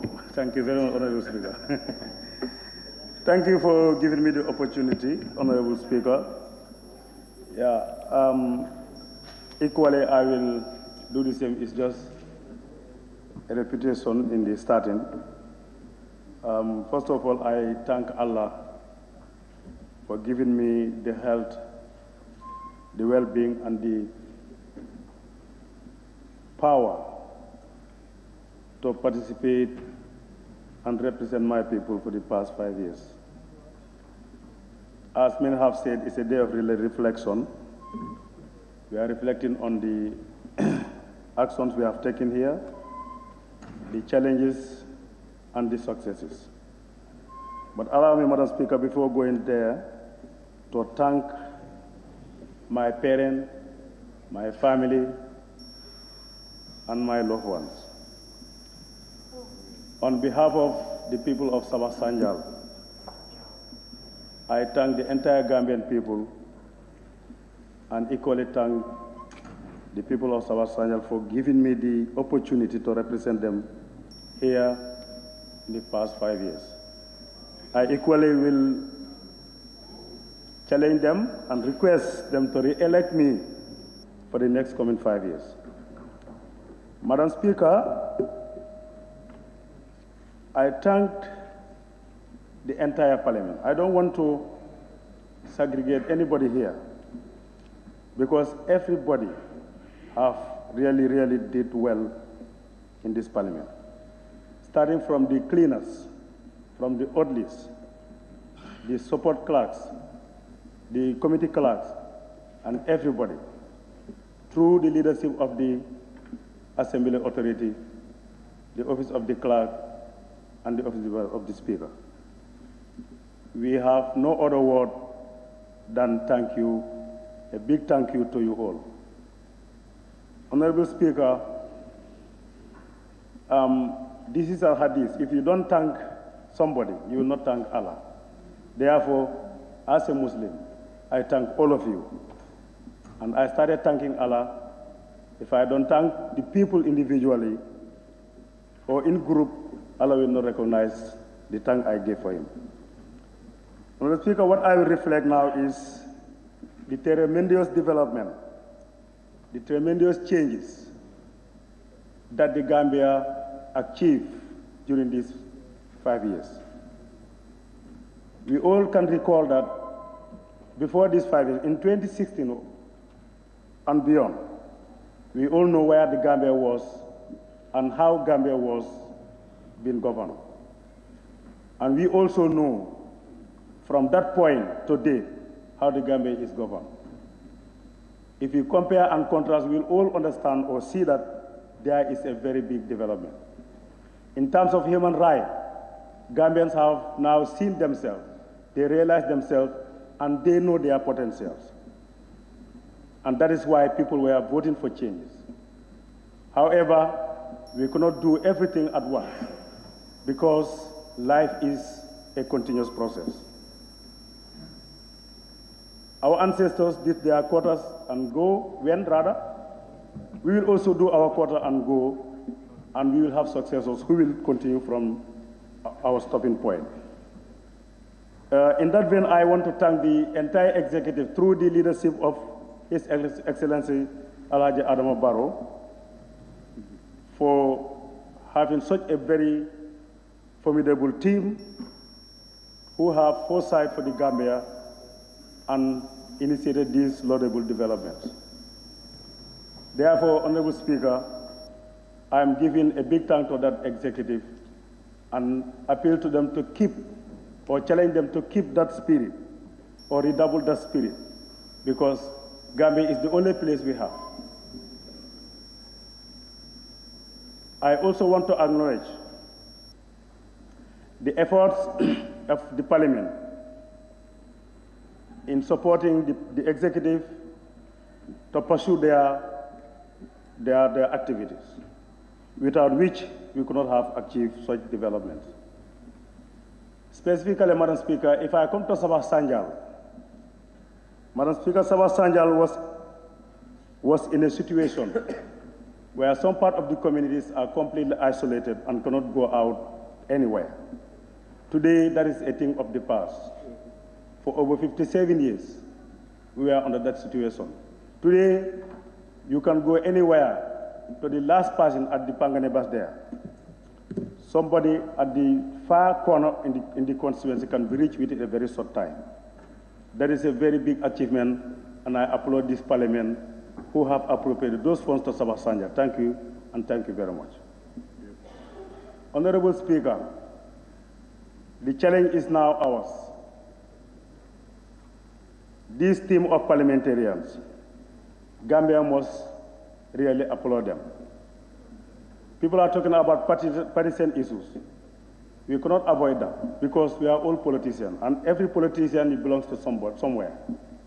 We came here through party tickets, but actually we don't demonstrate that during the work. One may have some strategies to influence your party issue, but that is normal. And we all take it from each other and accept it. And that has never created any chaos amongst us. If I look at other parliaments, Honorable Speaker, the way they proceed, you see people exchanging blows. It has never happened here. So that is telling us the cohesiveness that we have. And people should also learn from there and replicate the same thing among themselves. The politics is coming. We are going to the electoral process. I think we are all Gambians. If I come here as a member representing Sabah Sanjal, it's equal as if somebody coming from Sabah Sanjal again to represent them here. This is my concept. This is my principle. This is what I believe. Because anybody in Sabah Sanjal can represent Sabah Sanjal here. So it is just by destiny of Allah that any of us happen to be here. So that should not make us to see ourselves as rivals or as enemies or people who are with different, in a different country. We have different ideologies, we have different ideas, but we are the same. So I think if we keep promoting that, the Gambia will be an everlasting place. And that is only what we need. Development is a process. We cannot just start from point one and get to the last level in a very short time, because the mindset of the people is very crucial.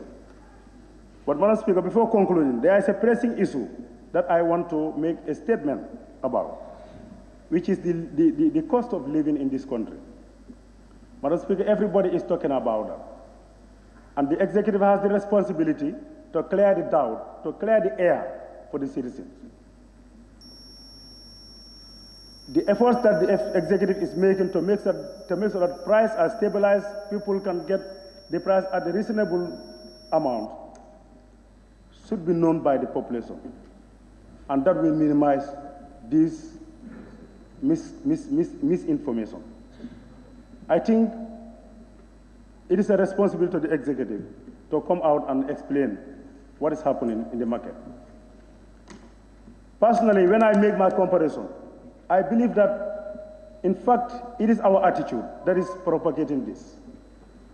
Because if you look at the local products that we are growing in this country, in this country, they are far more expensive than the imported ones. Take maize, for example. A kilo of maize is costing $36. How much a kilo of rice is costing now? So, and you don't pay any tax on that maize. Just produce from the farm to the store, to the market. So if you want to tell me the imported rice is more expensive than what we are producing here, And at the market, if you go there, you all see this. So I think the government should come out and talk to the people so that people know what is happening globally. This will also minimize the talking and the misconceptions. Honorable Speaker, before I take my seat, I will once again thank everybody and challenge myself and all of us to see Gambia as our country. The trend of politicking in this country, the way politics is going, the way people are using the media, Honorable Speaker, we should really look at it. Because somebody down there who hasn't gone to school may not be able to, segregate what is right or wrong, what is correct or false. And this is really a problem. I think our attitude also, we need to look into that. As a country, that is what we need to save our country in the way we want. Finally, Madam Speaker, I will talk to the Minister of Water Resources. Although I am thankful to Allah and to the executive and to his ministry for providing some communities in my constituency potable drinking water, but there are pending projects people are really pressing, and we don't still know what are the fate of those projects. I think water is a right, and people are complaining or claiming their rights. Some bores are being drilled, but since after drilling, nothing happened. So I want to know from him what is the way forward for those projects, because people really need them. In some communities, they lack water for 6 months, as I'm speaking. For 6 months, they will go out of their own community to another community to fetch water just to drink. And we all believe that water is a human right. Allow us to have our right and enjoy them, please. Honorable Minister, Madam Speaker, with those few remarks, I thank you very much and I beg to take my seat. Thank you. Honorable Member for Janjambure.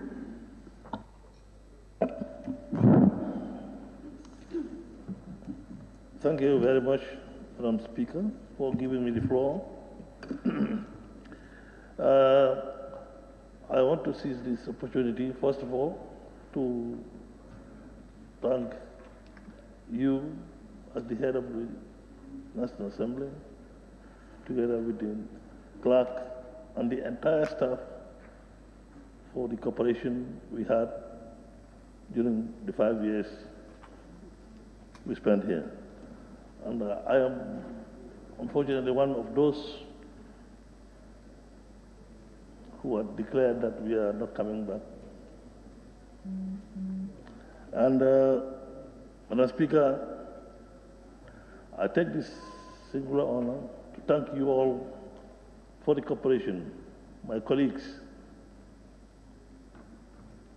It had been sometimes bitter between us, but we were able to submerge. And I hope and pray that for all of you who are preparing to come back, I pray that you win your constituencies and come back. And for the Honorable Member for Serekunda, who had been my head of delegation at the ACP EU, I say I'm very grateful. We had a lot of experience from you, and you have been a very good head of delegation. And I can tell that you had represented Gambia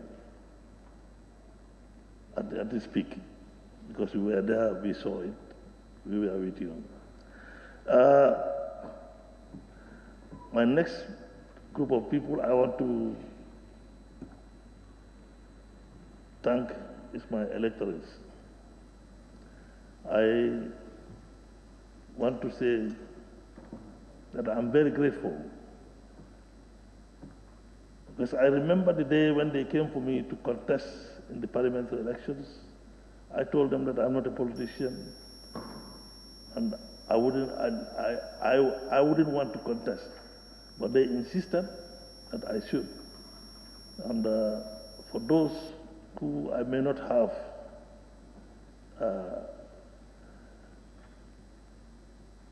for those who were expecting more than what I did for them, if I have not satisfied them, I'm telling them that that's my best I was able to do.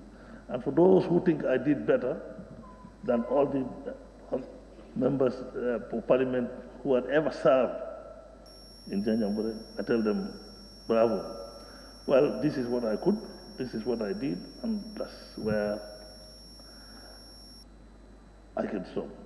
Madam Speaker, I just want to buttress on one thing. In Janjambure, there is a rice field that had been contracted out to a contractor by the Ministry of Agriculture. For the last 4 to 5 years, Madam Vice President, for the last 4 to 5 years, this rice field is not still completed. The work is still not completed. And I would definitely have loved to see that completed during the tenure of my term, but it is not possible. So please put that into consideration. And because Janjambure is very well known for rice production. And as of today, there is not a single rice field that is being cultivated. This is very sad. And I hope that will be taken care of. And the Minister for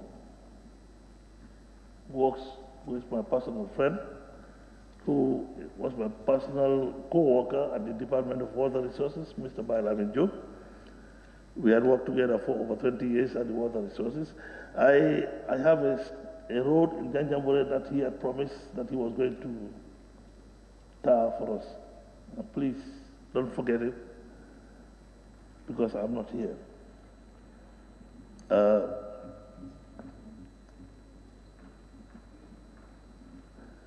I seize this opportunity to thank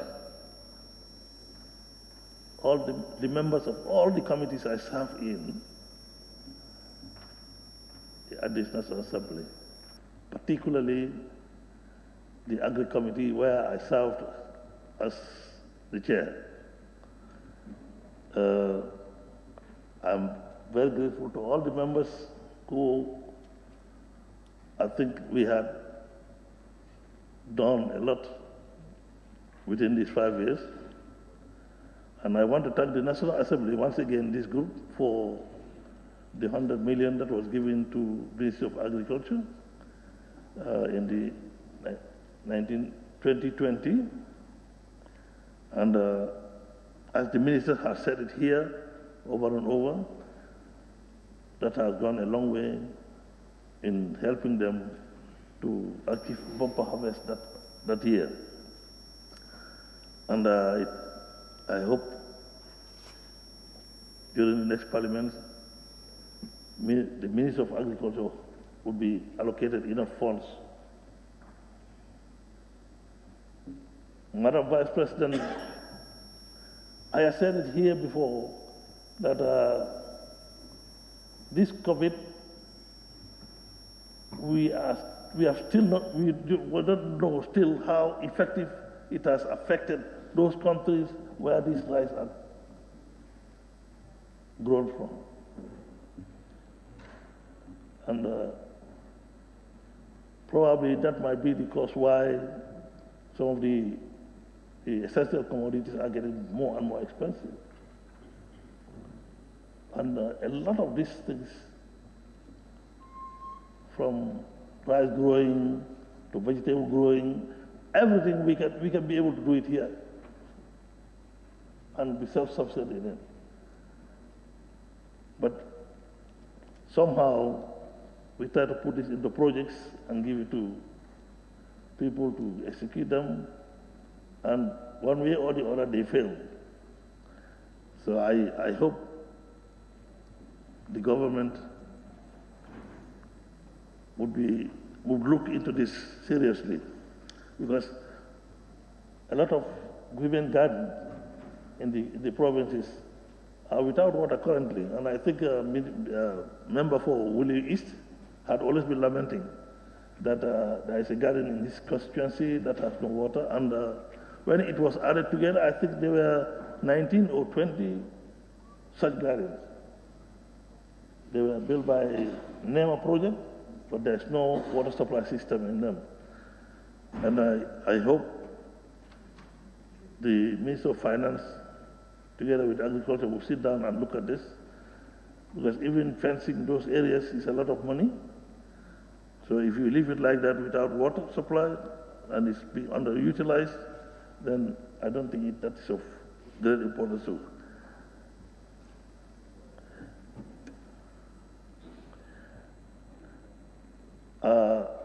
Finally, I want to thank the executive. I had been seeing them here each time we meet, although certain times they fail, but they come certain times and we give them what we think. Please, like somebody said it here, we are not enemies, we are adversaries. We are all out to ensure that Gambia develops the way we want it. And if we ask certain questions, and a lot of times, even myself, I'm part of them who would think that the speaker is helping the ministers not to answer our questions. But the idea of our asking questions is to make sure that the minister concerned and the idea that is behind the whole thing is not being distorted by people outside. That's why we insist sometimes to know some reasons why ministers are not answering certain questions the way we think. So that being the case, I will tell you, I am among those people who are thinking that you are assisting to the ministers not to answer the questions as they were. Nonetheless, this should not mean anything between us. We are all Gambians. I think every individual here has this intention that you want to see the Gambia go forward. That's our ultimate objective here. At the end of the day, like somebody was saying, the government failing. If government fails, you fail. If any government, even if you are dead opposition to everything the government does, which is not the case here. That's not the case here. How many times have we seen bills pass here? Please, not only this parliament, but even the next parliament coming, we should always be seeing Gambia as number one and not ourselves or our parties. And on that note, I'll beg to take my seat, and I thank the entire country for giving us the support, because each time you go out, people will say, oh, I saw you say this at the National Assembly. So if we had done good, bravo to us. If we hadn't done good, we are telling those people that it was not our intention to do bad. We had wanted to do good because we have this country's interests at heart. On that note, I take my seat. Thank you.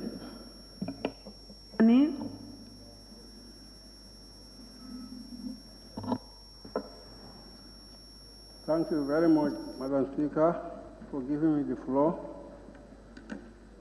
I also want to say Alhamdulillah Rabbil Alameen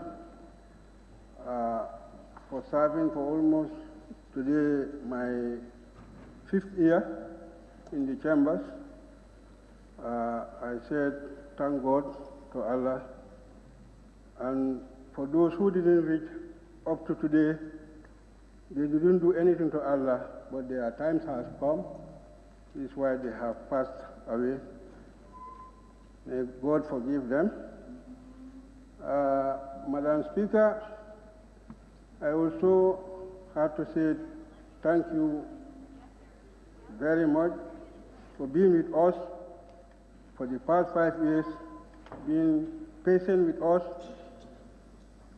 being so steady during your time of session. And I also thank your staff also for assisting us. Whatever we request from them, they are always ready to assist us.